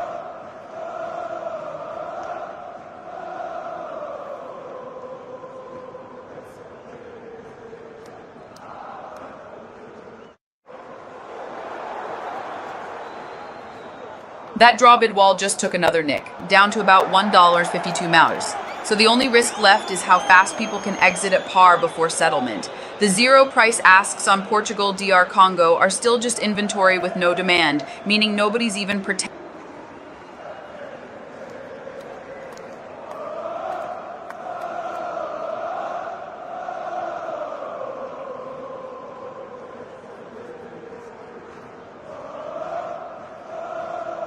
Tiny bounce in draw depth back to about $1.53, but don't confuse that with belief. It's just someone parking cash at one halser to absorb the last exits. Portugal and DR Congo remain untradeable at zero with no bids, so the upset crowd is still nowhere to be found. This is the key.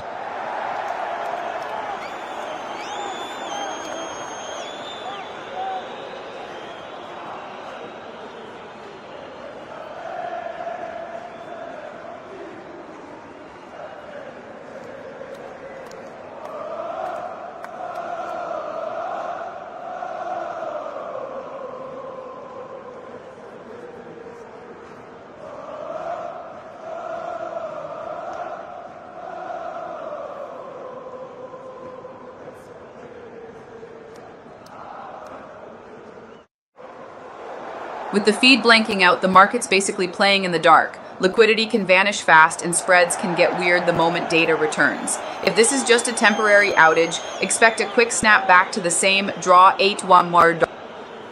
And we're back. Draw still pinned 8-100, but bid depth slid to about $1.51, so more holders are cashing out at par as the clock runs down. The zero outcome books are just dead weight with no bids, which tells you sentiment is fully settled. This is the post-goal.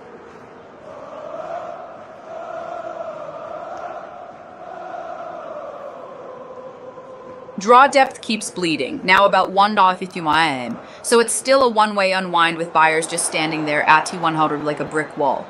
The 0.0 books on Portugal and DR Congo are thinning a bit, but with zero bids, it's cosmetic, not a comeback.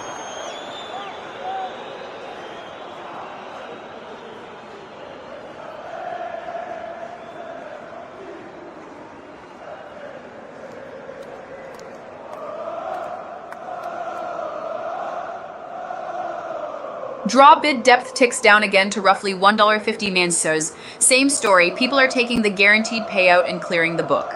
The other two outcomes are still pure 0.0 offers with no bids, so there's no late money panic, just cleanup. Feels like stopping.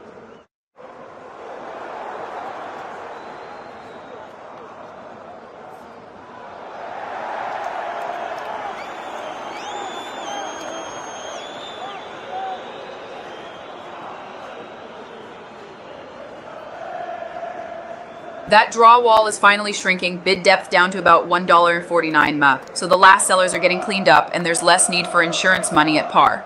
DR Congo and Portugal still show only offers at zero with no bids, meaning nobody's even taking a flyer. This is a